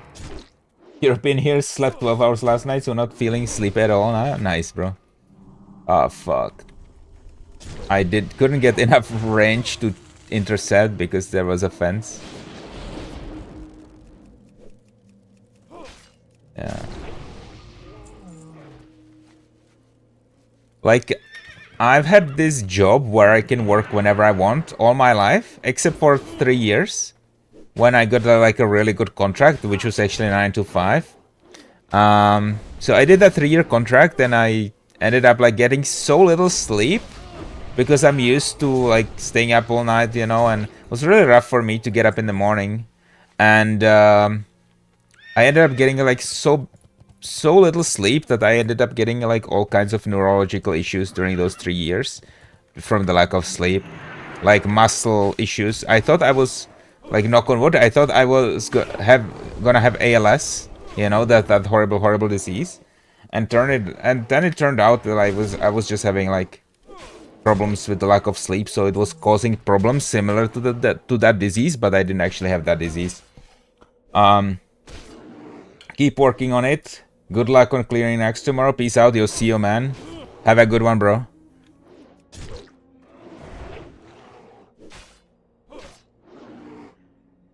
Damn, that's crazy. Yeah. I'll tell you what like symptoms I had. I had like muscle stiffness. Like my muscles would cramp, or they would just be stiff in the morning when I woke up, and they would have like these fasciculations, right? I still have these now sometimes.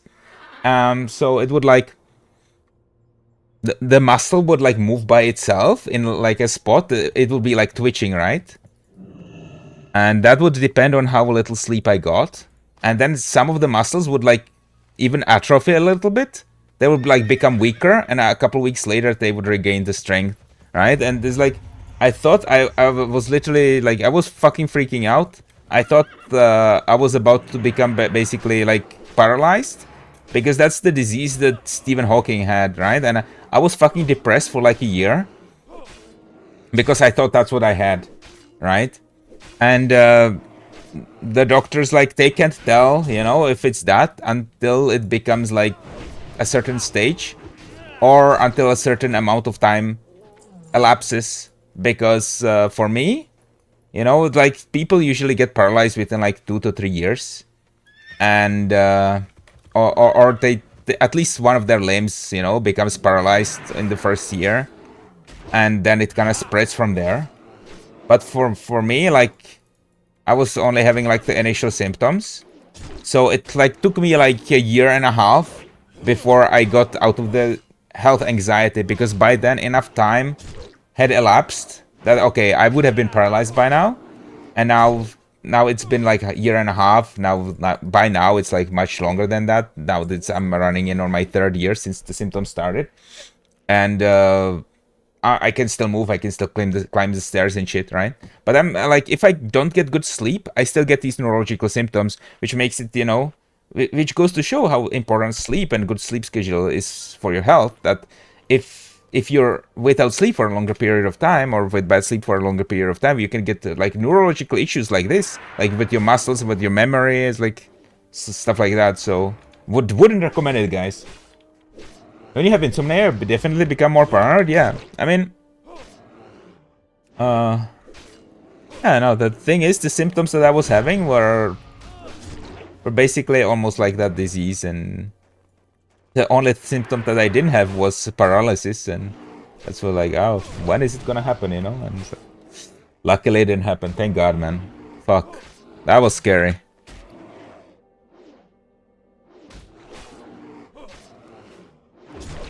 So I'll tell you one thing, right? I don't tell, I usually don't tell people a lot about my real life, but I was so stressed out during that time of my life about, like, the disease, that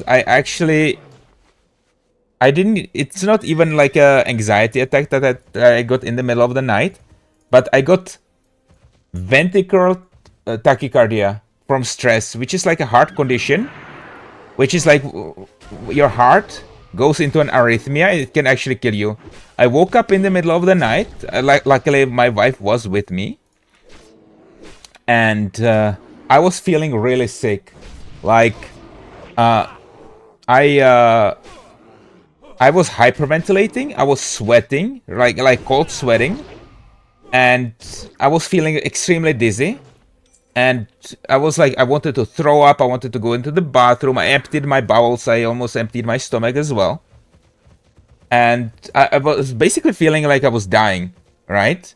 And then I was like, oh, that's an anxiety attack or whatever, right? But then I went, like, I have low blood pressure. So I went to take my blood pressure, see what's going on there. And it was extremely low. Like 60 to 40, right? 60 to 40, and my heart rate was like 35 or something. And that's when I decided, okay, I'm gonna call an ambulance, right? And it was like, it hasn't happened, knock on wood, hasn't happened since then. But that was during the time when I was like really stressed out about my health because of the neurological issues. And that's probably what caused that whole incident. So I wouldn't recommend like stressing out either, guys. Like,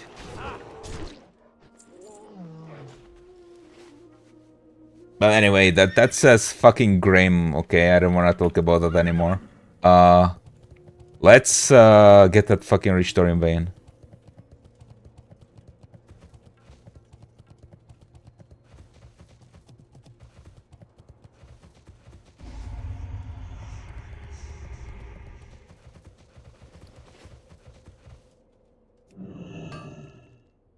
And after that, let's go farm the other Jujus, because I want to get the fire resistance and frost resistance. Arcane Crystal! Yo, let's fucking go!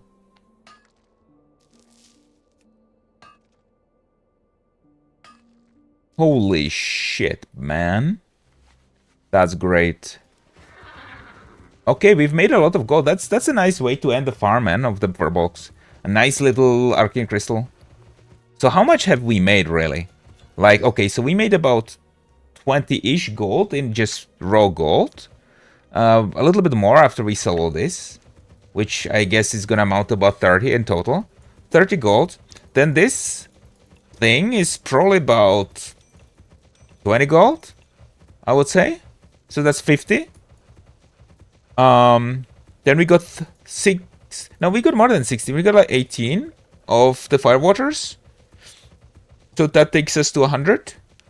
And then we got 2 arcane crystals, 140, and 1 traveler's backpack. So that's 155-ish. 155 gold in a 2-hour-long farming session? Yo, that's not bad at all. I'll take it. That's definitely one of my better ones. That probably only gets triumphed by those that I got like really rare drops in, like the Axe of the Deep Woods. So I can't complain at all, man, right now. Okay, let me vendor some shit. I got what you need. I want to vendor this. We're gonna also turn this into bandages. And I'm gonna figure out how to get the Jujus. Because I think the Juju Ember, the fire resistance is from the bears, right? Juju Ember, that's from the bears. And then which one is for the Sharp-Tooth Echo? Which one is for the frost resistance? Juju Chill. You need to kill the Chill Wind. So the Chill Wind, whatever they're called, Chimeras.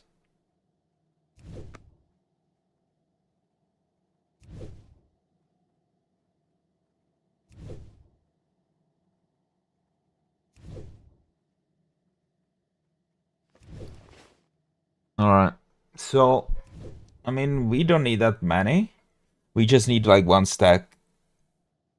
Or like 1 hand in, right? Because we need 1. Actually, how long did they last? Like Juju Chili? Juju Chili Chill? Or Juju Chill?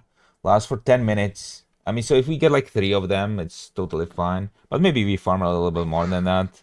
Depending on how we feel about the whole farming thing.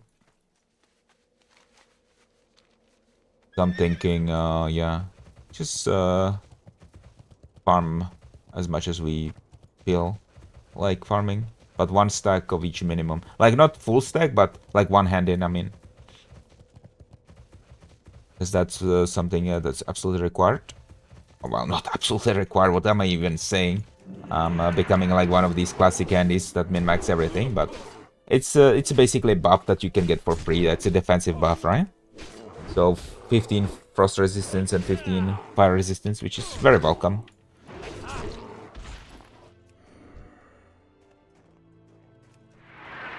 So yeah, these are the 2 types of mobs we want to kill: the bears for the fire, and the chimeras for the frost.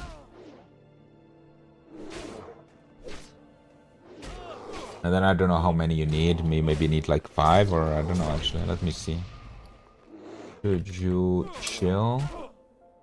You need 3. Yeah, 3 at minimum, and then embers are the same, I think. Ember. Your ember is the same. Yeah, you need 3. So if we get like 3 Sharp-Tooth Echo, I think I have 1 Sharp-Tooth Echo in my bank already. So I think I would need 2. And then 3 of these.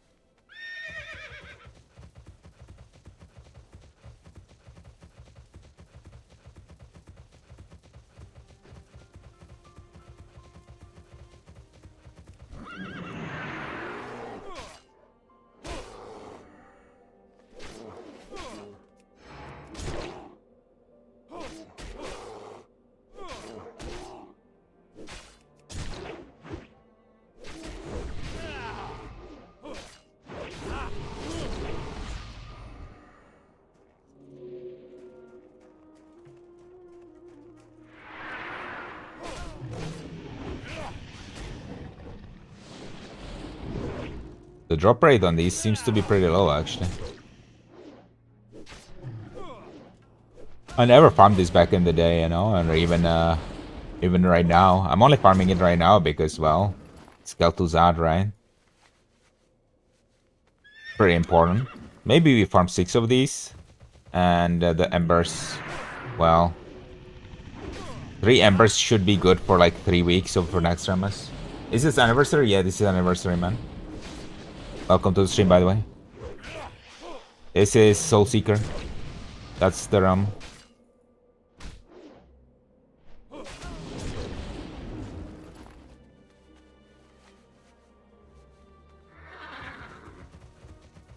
Isn't there like a place where you can die to fall damage here?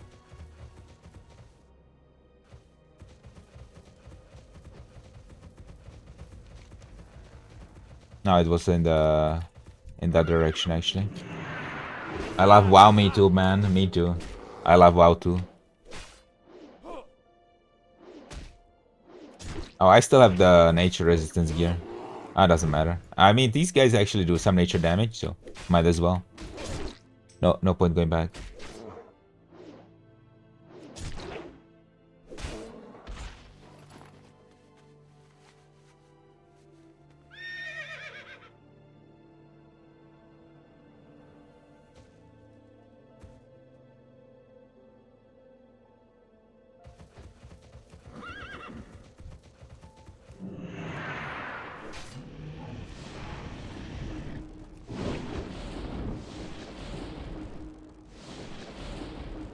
Out of range. The hitbox on these is so small.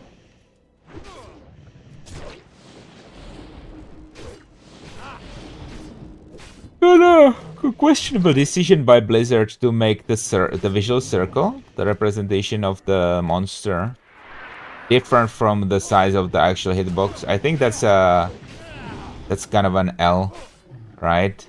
Because you can see I can't hit him from here. Is out of range for Bloodthirst at least, right? So if I hold on, let me show you. If I slow him, I can't hit him from here. Actually, I can hit him from here. Okay, maybe I'm wrong. I don't know. For me, it felt like the circle and the actual hitbox were different, but maybe I'm wrong.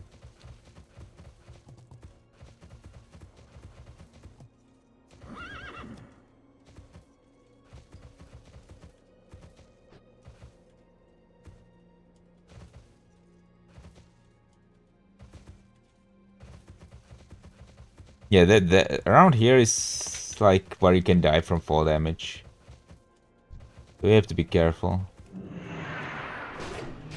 Maybe I should farm in that part of the zone. Imagine dying to fall damage, bro.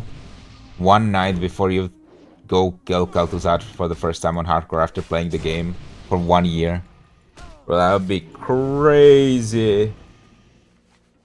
That'd be insane. I would never hear the end of it. I'm not even gonna get close to that place. I'm just gonna crossbow pull. Come on, get in here.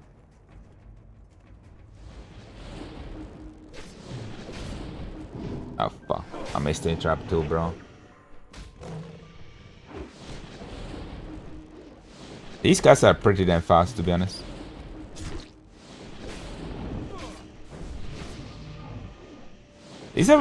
These were like present in like Warcraft 3, by the way. Ooh, is that a rare? Oh, that's a Broomeran, and right next to it was a dragon called Azuros. Is that a rare? Azuros? 59 rare elite NPC. He's got 8,000 health.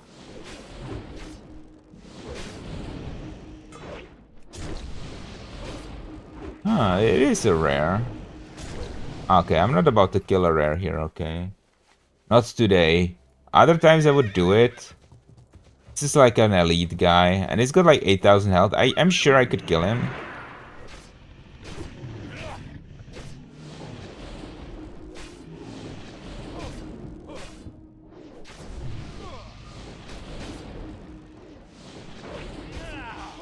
Oh wait, what does this guy drop actually?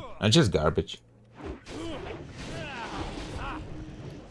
I mean, I'm 100% certain I could kill him, but don't want to take the risk today of DCing. Like, with my luck, bro, I'll DC while fighting that guy, and it's like, okay. Today, we don't do content, okay? Today we play it safe. Any other time I would have killed him, but today we're playing safe because we're about to kill Kel'Thuzad on hardcore, and I don't want that to be taken away from me by a disconnect or something like that. And look at this, Richter and Vayne.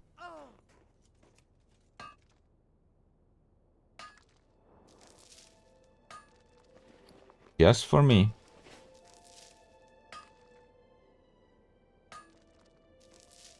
Oh wow, it's a 4-tap too? Alright, there we go. No Arcane Crystal, but I guess we have exhausted our luck for today. With 2 of them already.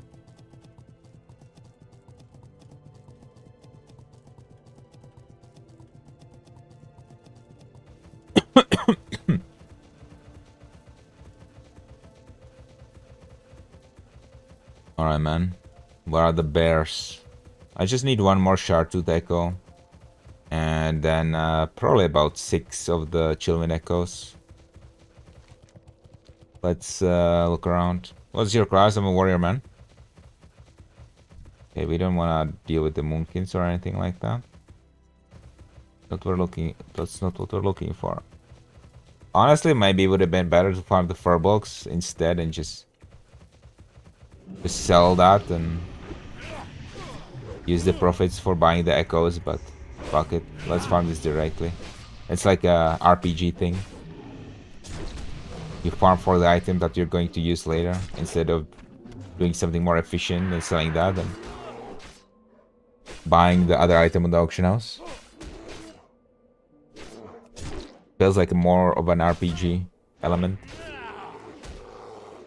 even though it's not as efficient.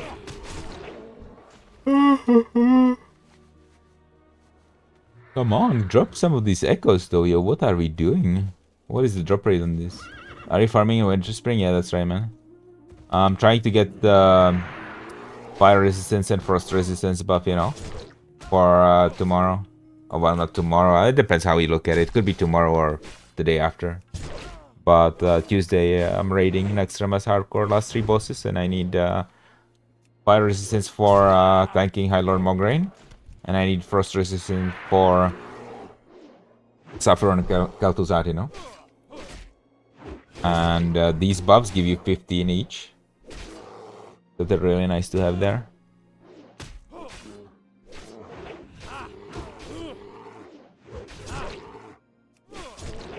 So I hope I can get them. I mean, yeah. I don't know, the drop rate on these things seems pretty horrid, to be brutally honest with you.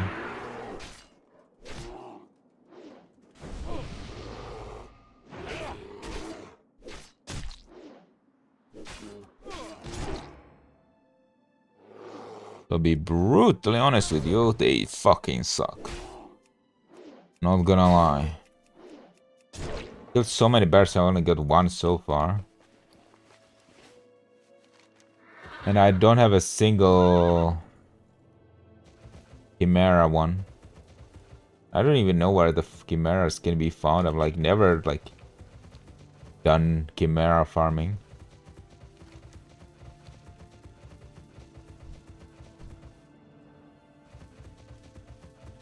Oh, there are some here, which is great. And I managed to pull both. Oh look, nature resistance is good for this. I just resisted one. Can I see your character? Yeah, sure, you owe me the gear. Yeah, I got Dreadnought Helmet, Mark of Cthulhu, Pauldrons of Wrath, Cloak of the Golden Hive. And this right now, it would be usually a chest of Wrath, but here, for the farm, I'm using some nature resistance gear. Bracers of Wrath, Quel'Serrar, Mira's Song, Farad's Reloading Repeater, Uzurian Gauntlets. This is again part of the nature resistance gear, but usually I would use Gauntlets of Might there for the hit. Brigham Girdle, this is not the usual gear that I use again. This is just to compensate for the hit that I'm losing by losing Gauntlets of Might, right? So usually there would be a Belt of Wrath here. Like Blades of Wrath, Dreadnought Sabatons, Scarlet Ring, Signet Ring of the Bronze Dragonflight, Band of Jinn, Onyxia Black Talisman, and Stalin's Impeding Scarab. That's the gear that I have on hardcore right now. And as I said, oh yeah, we got the Shartooth Echo. As I said, 3 of these items I don't usually wear. So this is something special that I have only for this farm. Because, as I said, I want to have some nature resistance. Well, not for this farm in particular, but in case I would be fighting the Furbolgs over there. They deal nature damage, and it's not like I need to be tankier, but I want to be tankier in case I disconnect, right? So I would be able to live to like a pair of nature damage dealing Furbolgs. In the case I disconnect, I want to be able to live against them for like a minute at least. Come on, can this all beast reset? What's going on? Okay, thank you. Wait, did I just... Oh my god, I just got a 30-minute disease, bro. All attributes reduced by 22. That actually sucks. That's crazy. Oh, I'm getting tired, man. Like, I haven't got a single one of those.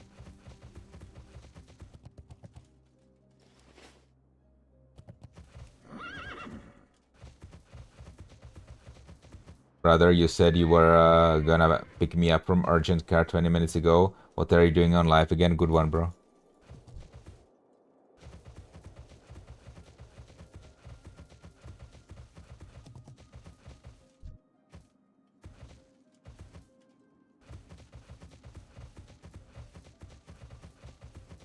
Alright, let's get some of these chimeras. Okay. Ah, fuck it, I just charge it.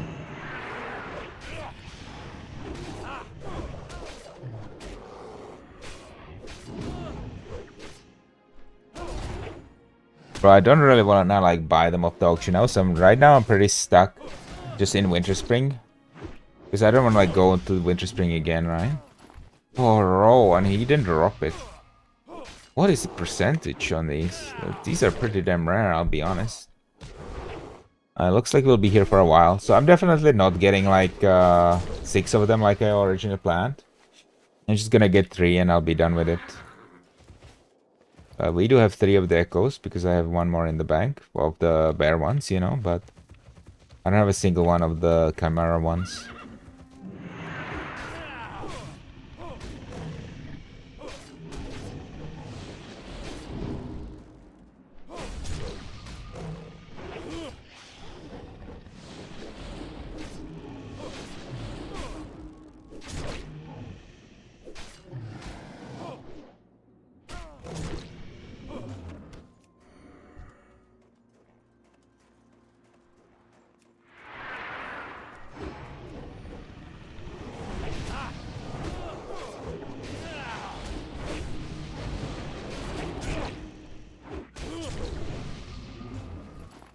Bro, this one didn't drop it either.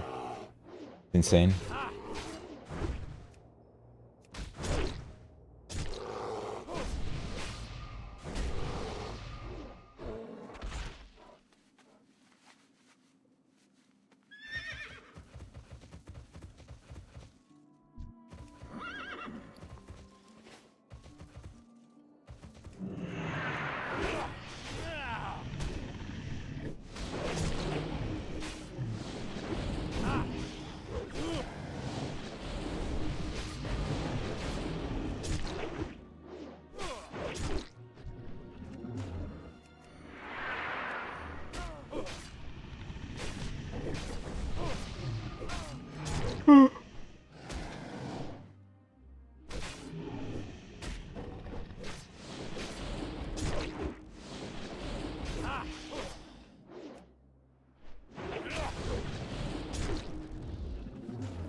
I don't know, man, like, why they're not dropping. I thought the percentage would be, like, much higher than this. But apparently not.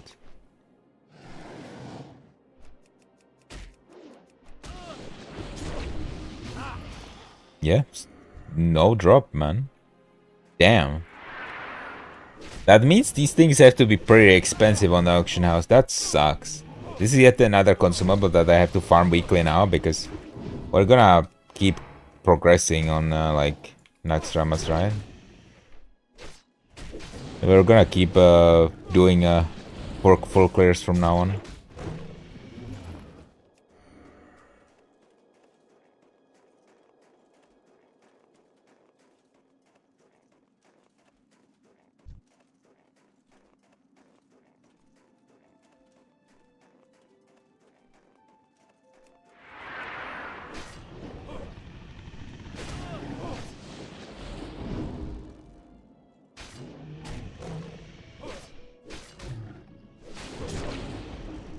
I'm like, let's go. Let's get some of these Jujus. I mean, Echoes. Jujus come later. Crystal Sword of the Monkey.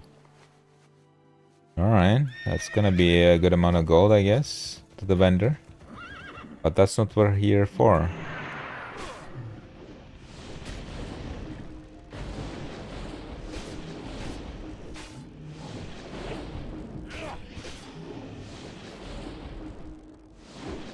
I'm gonna check the drop rate on these things because it's insane.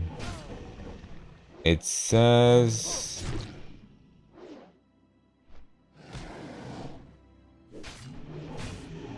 Okay, so the Chimeras, they have 5%. Then the Chillwind Ravager has 9%. And the Fledgling ones have 3%. Okay, that explains it. Where are the Ravagers, actually?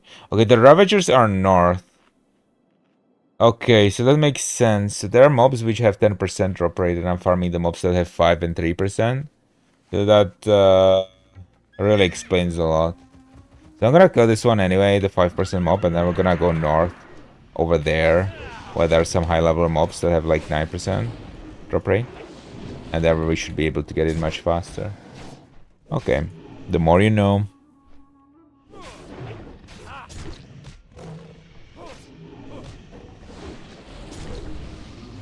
The more you know. I'm gonna stop by the vendor though. I have to be careful. Make sure there's no hunter here. I mean, there are hunters in Winter Spring.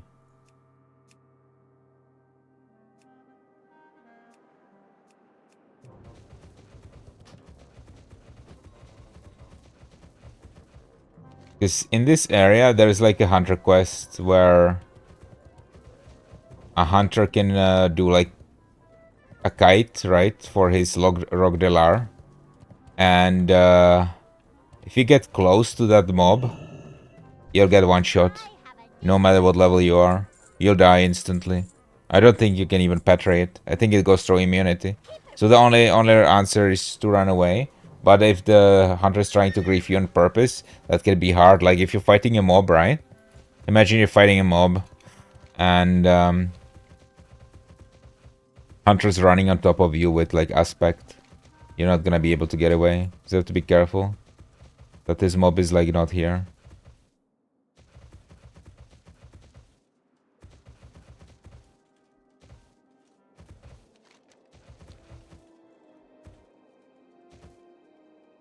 There's like a big drop too.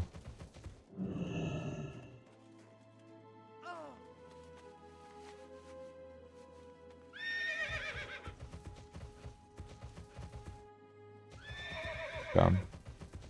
Yeah, this is exactly the area. Over there, somewhere.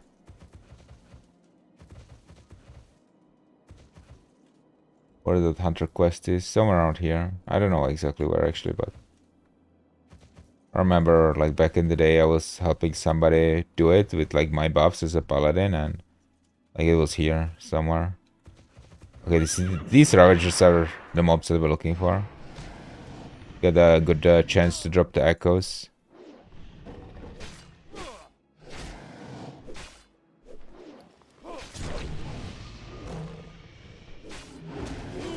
Also slightly tougher, but it's definitely worth it.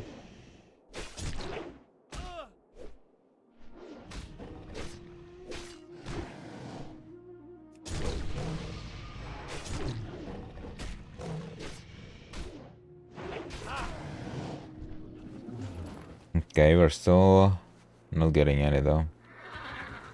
Damn, bro. I didn't expect this to be so hard to get. Because I've like never farmed these before, right? In my whole life.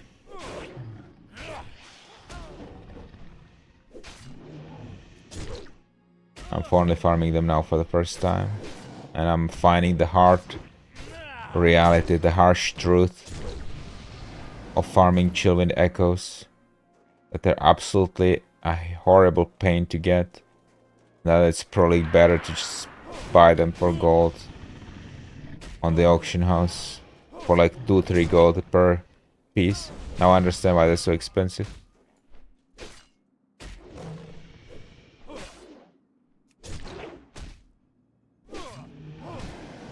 But yeah, it's much better to farm the Furbolgs or do any other farm really.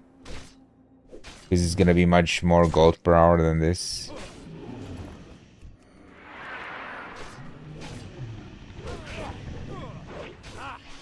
So in terms of efficiency, it's better to do anything else than buy these on the auction house, I guess. I don't know.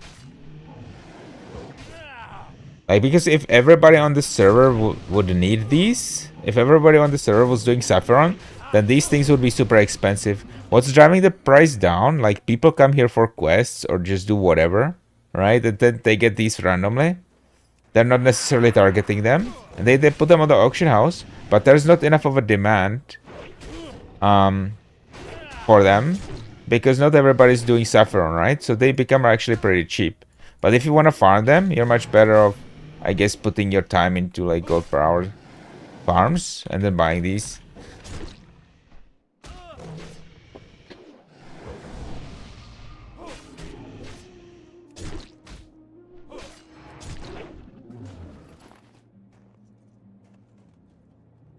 Holy. We must have killed like 30 of them now. Maybe not 30, 20 at least.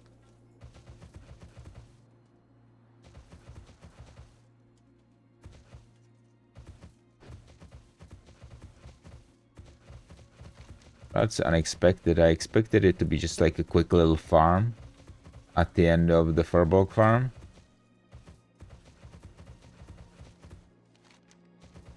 And it's turning out to be much more than that.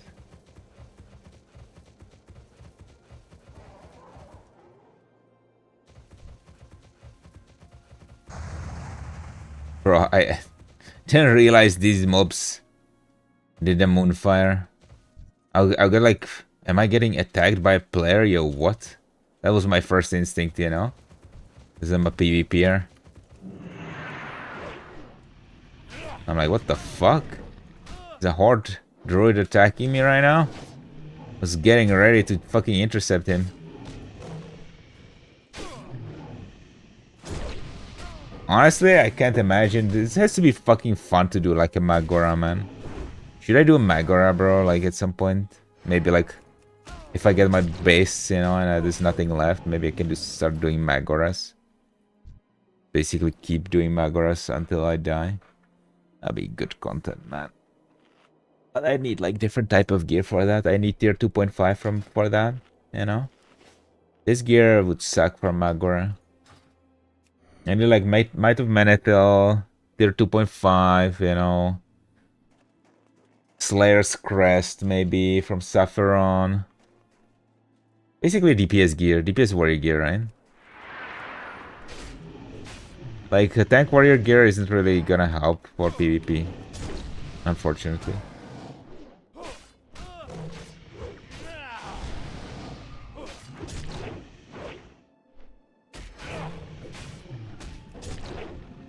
Oh, we got one! Yo, boys! Holy. I actually have to check my bank. Maybe I have one in there. But it doesn't matter. Let's farm 3 anyways. There's a whole bunch of them here, luckily.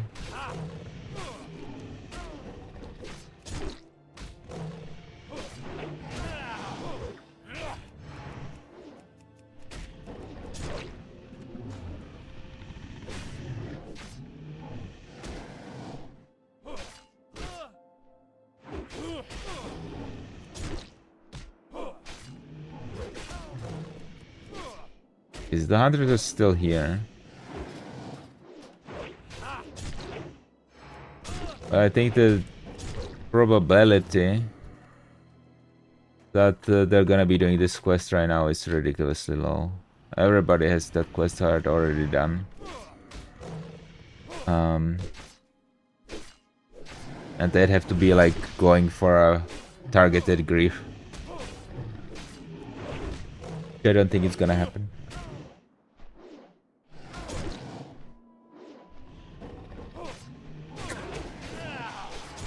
Well, good to keep my eyes peeled regardless. You know, on the off chance that something like that is gonna happen. What would be the play in case like a hunter tried to grip me with the mob, honestly? I don't know. Like, I think first thing would be to get out of combat with Petri. Then click the Petri off and then ride off into the sunset on a mount. That would probably be the play, right? You Petri to get out of combat as soon as possible while the hunter's running the mob at you. Hopefully you can spend the 3 seconds casting the mount. And then you get the hell away. Because nothing else is gonna work. The insta-kill goes through immunity. You have to get away. That's the only way. Not gonna be able to hardstone. 10 seconds too long, obviously. You have to run. Oh shit, I ran out of food. Shit. Oh, I guess I have bandages.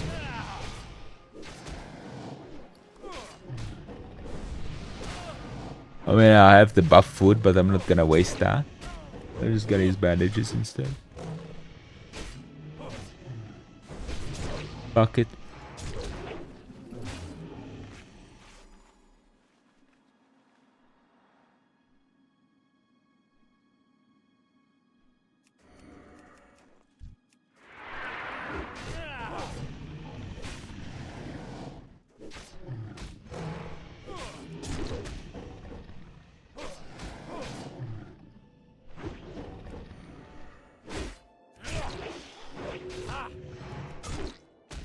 Not really feeling the drop rate increase. I mean, I guess I am kind of feeling it because we got one. And what a deal, bro. Holy shit. I should have known that this was gonna be horrible. It's like, oh yeah, just gonna do a quick little farm, you know, just a couple mobs to wrap up the stream, to get the jujus, you know, for Tuesday. And here I am, spending over half an hour, and I got one. Chillwind Echo. Holy fuck, bro. Okay, I think there's no more of those here. This is it. Found you via the WoW Hardcore compilations. Enjoy the content, especially the raid clips. Thank you, man. Appreciate it, bro. I got more content for you coming on Tuesday, man. I got Machinima, worked on it hard yesterday. So look forward to that, man. It's gonna show it off on Tuesday, 7 PM Central European time before the raid. So it's gonna be a good time for sure, man. Thank you.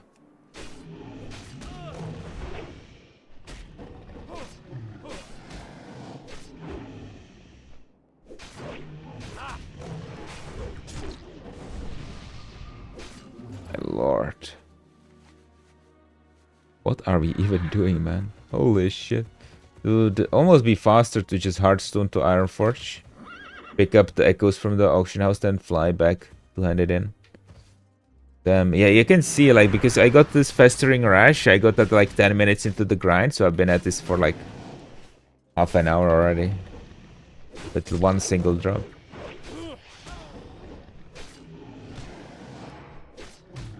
Definitely not the way to efficiently get these. Yeah, can you imagine how much gold I could have gotten from the fur box in this time? Like, at least 20 gold, man. In half an hour from the fur box, 20 gold is easy. So I don't think... I think this is the last time I'm like explicitly farming these, to be honest. I just buy them off the auction house the next time around. But now we're locked into this. We're gonna finish this.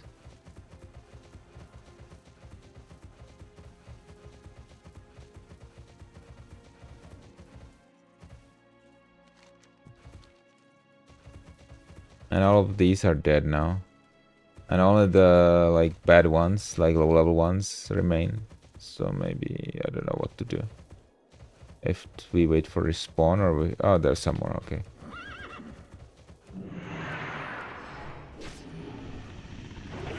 Yeah, I'm gonna even pop Death Wish. Let's go. Pump. Pump.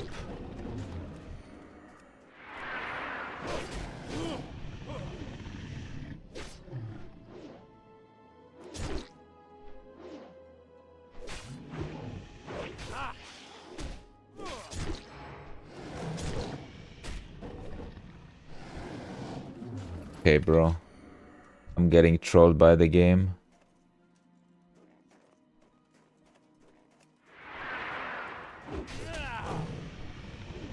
If I fell down there, that would have been a lip for sure.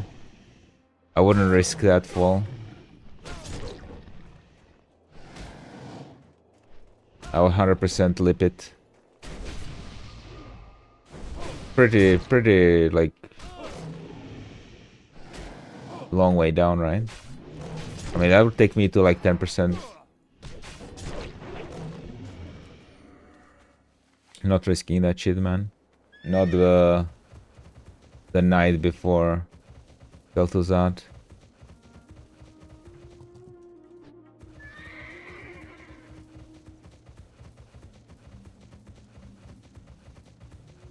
Bro, literally, like, if another one doesn't drop within like the next 10 minutes, I'm just gonna buy them off the auction house. Honestly, I'm about to give up. I mean, I cleared up like pretty much the whole zone. I'm just now getting response, right? Like, we went around the whole zone. Like, we started here, then we went all the way here, we returned, we went down here, now we went up here. So it's not like too far-fetched to say that we've killed every single Chillwind Chimera in the whole zone. And we got only like one echo to show for it.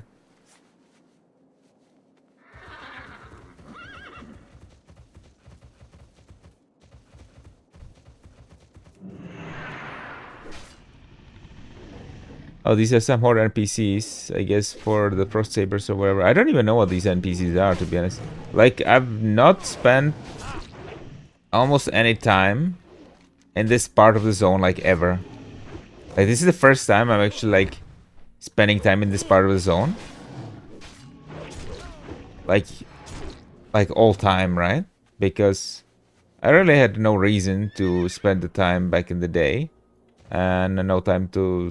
No reason to spend time on hardcore, right? Only now. By the way, that's the NPC.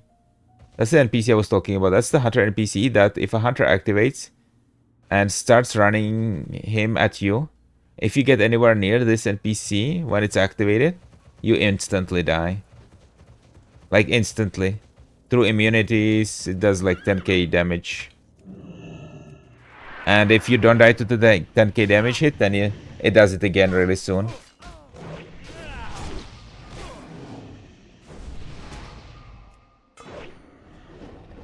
So that's like definitely super dangerous.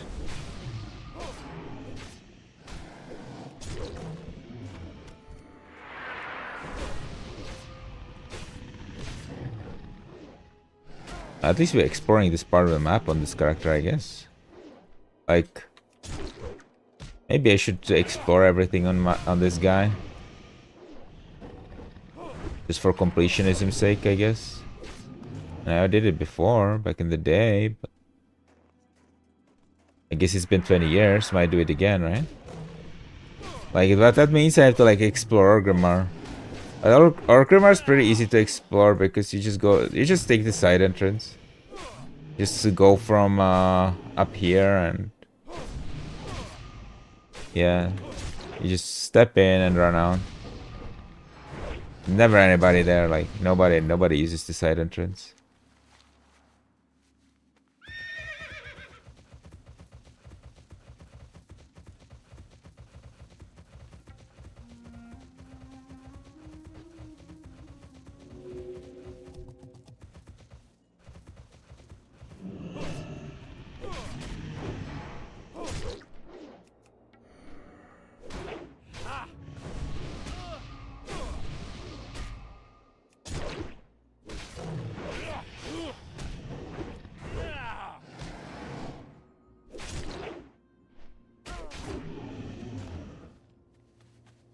Damn, bro.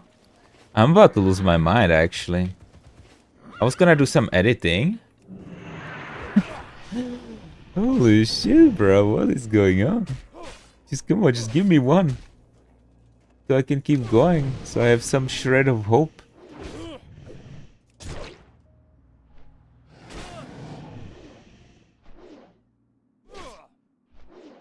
GGST... GGSFTW, thank you, man, for the follow on Twitch.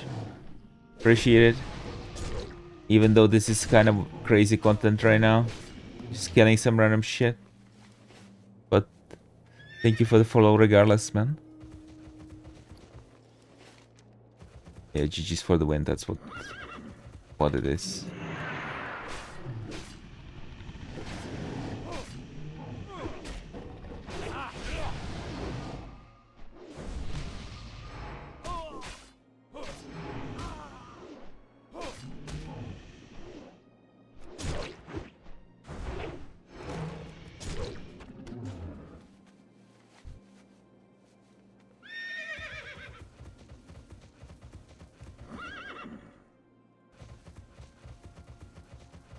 Let's grab these.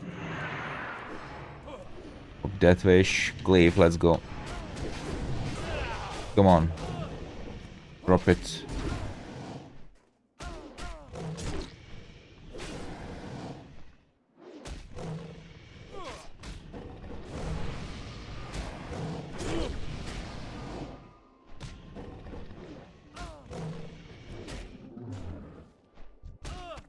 Mr.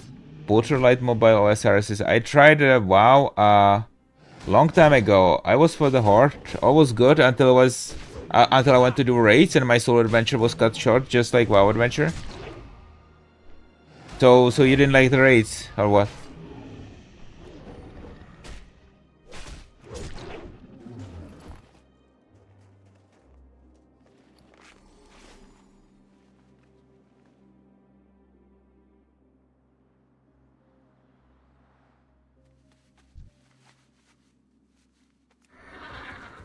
No, man, I was asking too much. I mean, you don't have to do the raids, right?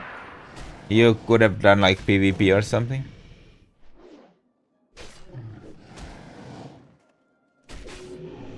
You can just solo play as well or do dungeons. It's not the requirement, you know, to do the raids to play well. Bro, this is like so unnerving. Like, I don't want to be close to this guy. Like, there are 2 level 60 hunters in this zone. 3.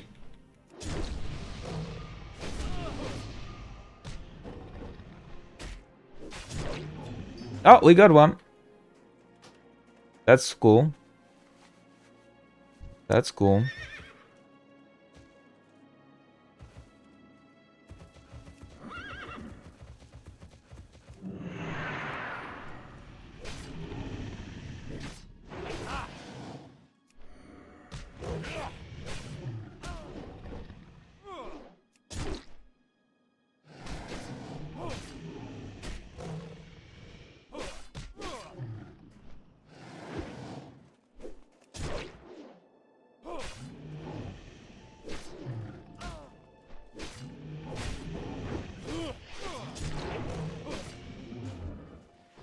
Okay, we got a belt.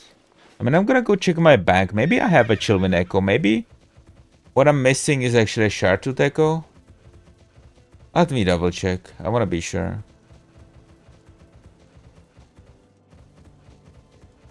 I think I might have a chill with the Echo actually in the bank. What up, Manny? What up, Chris? I'm just farming some consumables for Naxxramas right now. How did Nax go? Really well, actually. We cleared 12 bosses with no deaths, and I got the tier 3 bracers. Gorilla says, "Yo, Cope, hope you're doing well." Thank you, man. I'm doing pretty well. Yeah, I'm really happy. I managed to put together my machinima for the big showing at on Tuesday before Naxxramas, and then hopefully we'll finish Hardcore WoW, man. Hopefully we'll finish Hardcore WoW by killing Kel'Thuzad on Tuesday. Very nice. Congrats. Thank you, man. Yeah, we're all set for killing Kel'Thuzad on Tuesday. 4 horsemen into Saffron to Kel'Thuzad.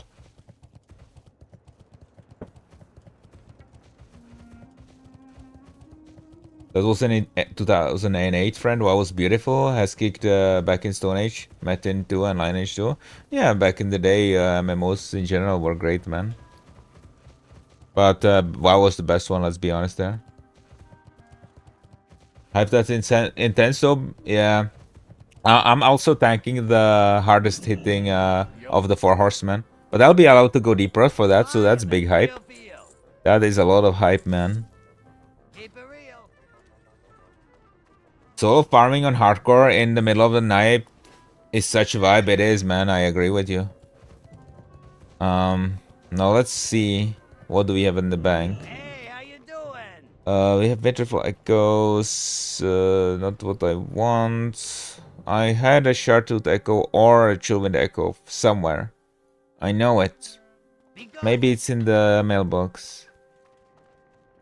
Either of them I have 100%. Or maybe I put it on the auction house to try to save space and then it's sold. That could have happened. Oh, I have it. Oh, it was about to expire, guys. 1 day till expiry. Oh, shit. I'm glad I noticed that. Okay, so we did have the echoes. I just want 1 Chartooth Echo now. You come get the voodoo. Be good. Okay, yo, boys. We got the 3 Juju Chill for Tuesday Naxxramas.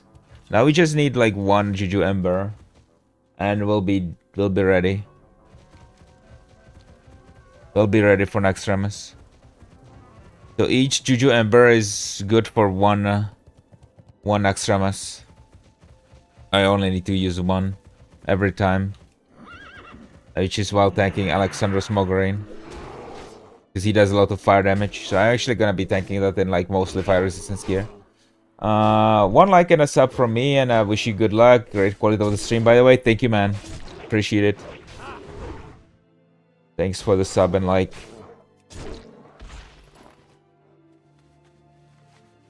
Alright. Pull 3 and pop Retail. Bruh. I would pop Wreck. I was actually like thinking of killing that the rare lead with Recklessness earlier. But yeah, if I DC, bro, and I die on the night before finishing Hardcore WoW, I would be sad. I would be pissed. So I'm just playing it super safe today, more than I usually would, because I know like the closer you get to the goal, the more likely is something to go wrong, right? Because of the Murphy's Law.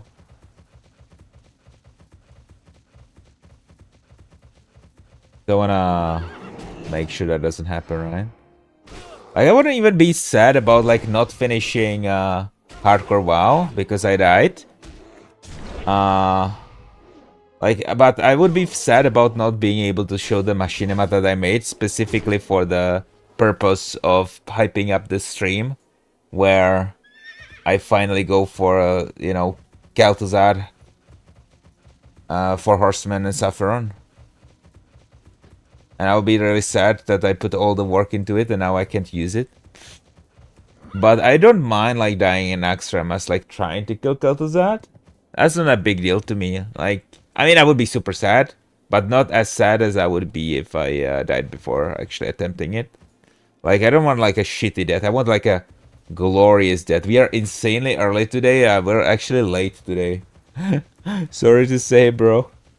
I've been up all night, and I ruined my sleep schedule yesterday because I was editing a machinima. Yeah. And now I'm just continuing that the ruining of the sleep schedule. And I decided to just farm a little bit.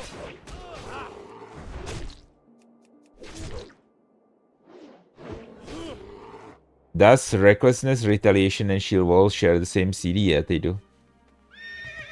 30 minutes. When you pop one, the other two go on CD as well. So you have to pick wisely.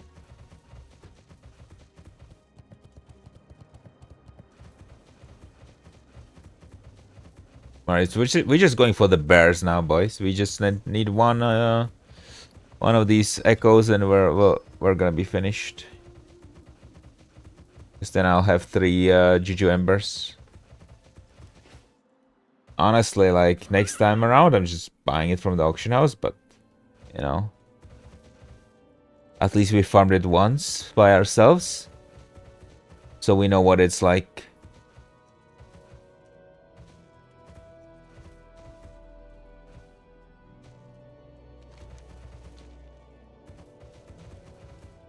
Ooh, what's going on with this house? I don't even know.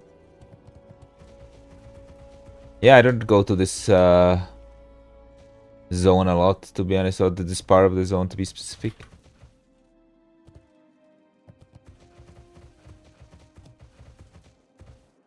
Well, let's grab these Shartooths.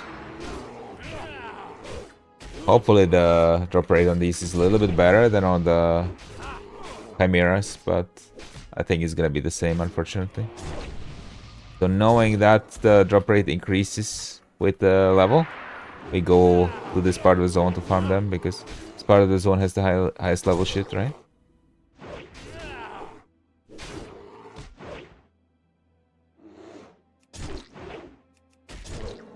Okay. Nothing so far.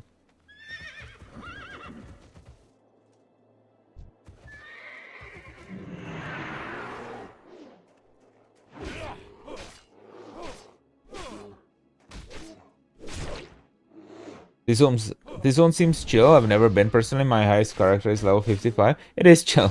I mean, it is pretty cold as well. Well, this part of the zone you usually like never go to, right? There's nothing to do here except for the Hunter Quest and the Winter Saber trainers. And I guess these Juju farms, which are not very frequently farmed.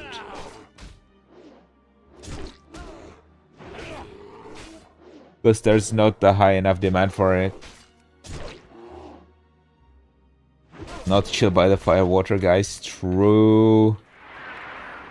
There are some nice springs over here. To be honest, I could use like a kind of hot spring experience IRL. Should go for one with my wife, maybe. Yeah, that'd be cool. Like visit a spa town. I've seen some clips here. There's a couple nasty elites I've seen. Yeah, I've seen some people die there. I think the Frost Sabers there. Do they fear or something, or do they run away? Something like that. Yeah, they have some special ability.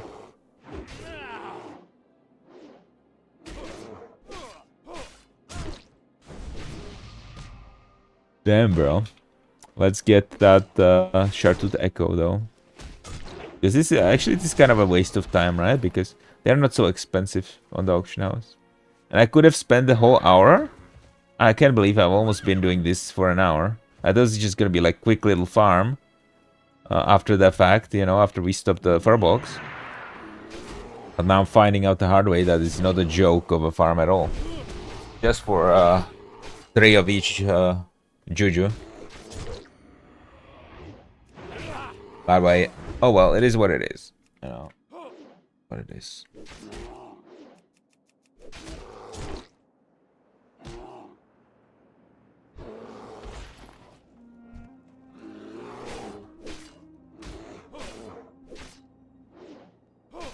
But it's nice to do a farm like this once in a while, you know, just for the sake of it.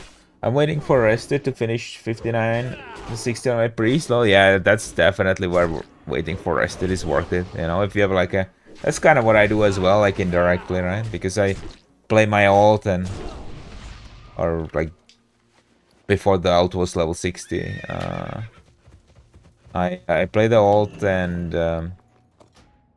I take pretty long breaks. It's not the kind of on purpose, but of course I have my main, right? So... I have to pay attention to the main, and in the meantime, the ult gets like a lot of rested XP. And I got a good amount above level 50.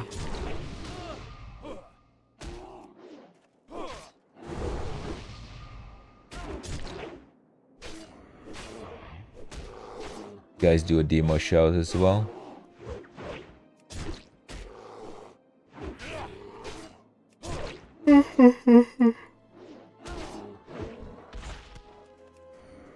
Yeah, it looks like the drop rate on these things is about the same as on the chimeras, which sucks.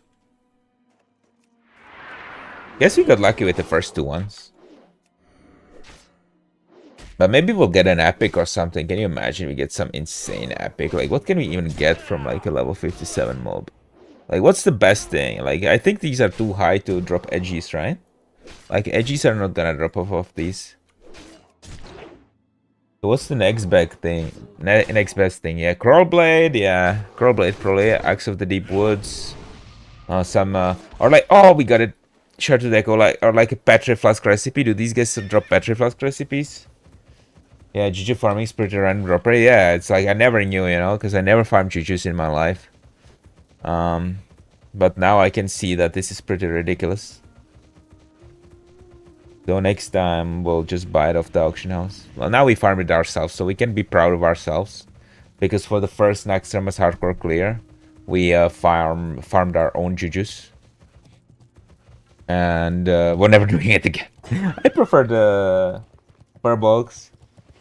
I don't know, they feel much more comfy to farm because there's also the Rich Thorium Veins and shit.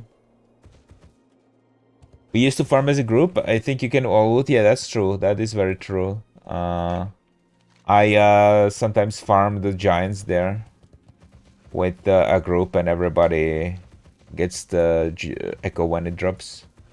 It's just like this giant farm right here. Like in terms of farming, is probably the best gold per hour farm you can do in hardcore.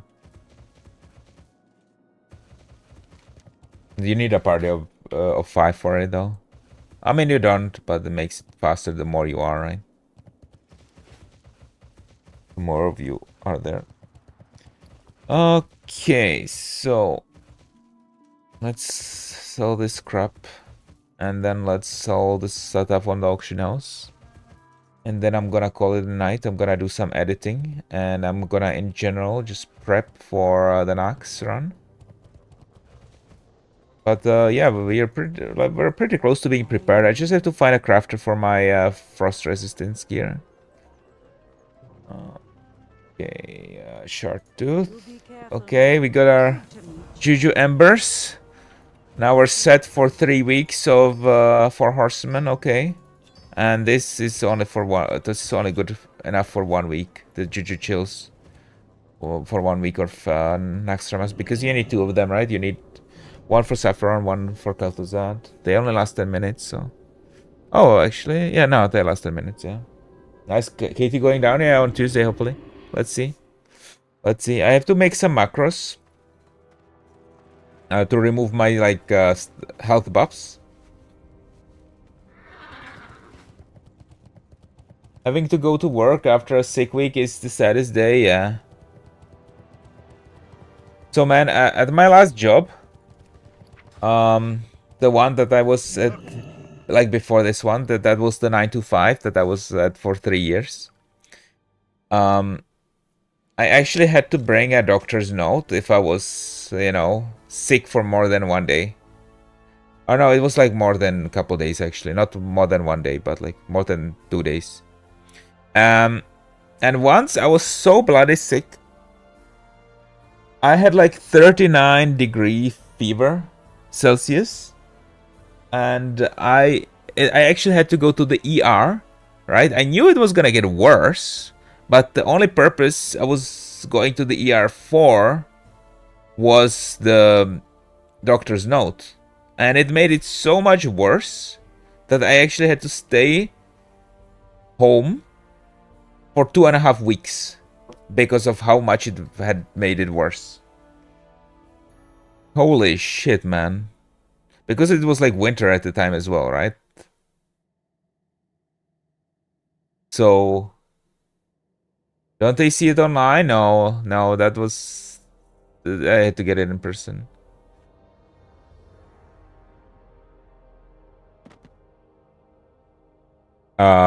Completely forgot what I was about to do. Yeah, I was gonna change my gear, actually, yes. I need to get my Belt of Wrath, and wherever is my chest piece? There it is. Everything's online here? Yeah, I guess it depends, right? Because, like, I guess the danger of that stuff being online is, like, you could easily fake it with the doctor that you bribe. I don't know. Okay, it's like, I think the whole point of giving sick leaves through a doctor is stupid. But I guess it depends on the job.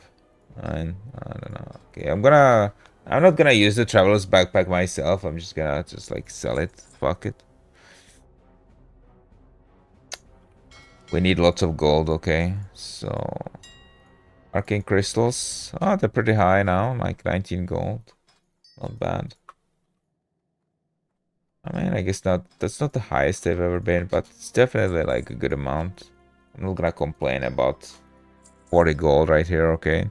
Okay, now the real question is the Medallion of the Grand Marshal Morris. Oh, that's actually better than I thought. I thought it was gonna be like 20 gold. But it's actually 40 gold. Oops, not the dome. We don't know what to destroy that. So 37 and then 39. Alright. This is actually what I was using before I got the Molten Core necklace. And it's a good one, like 10 defense is nothing to scoff at.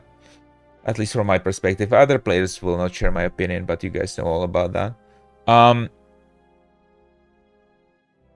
So let's see. Echo. Chillwind Echoes are like 1.8 gold. Frostmaw Echoes are 10 gold right now. Yo, are you kidding me? That's incredible. I should go do some Frostmaw Echo farming, honestly.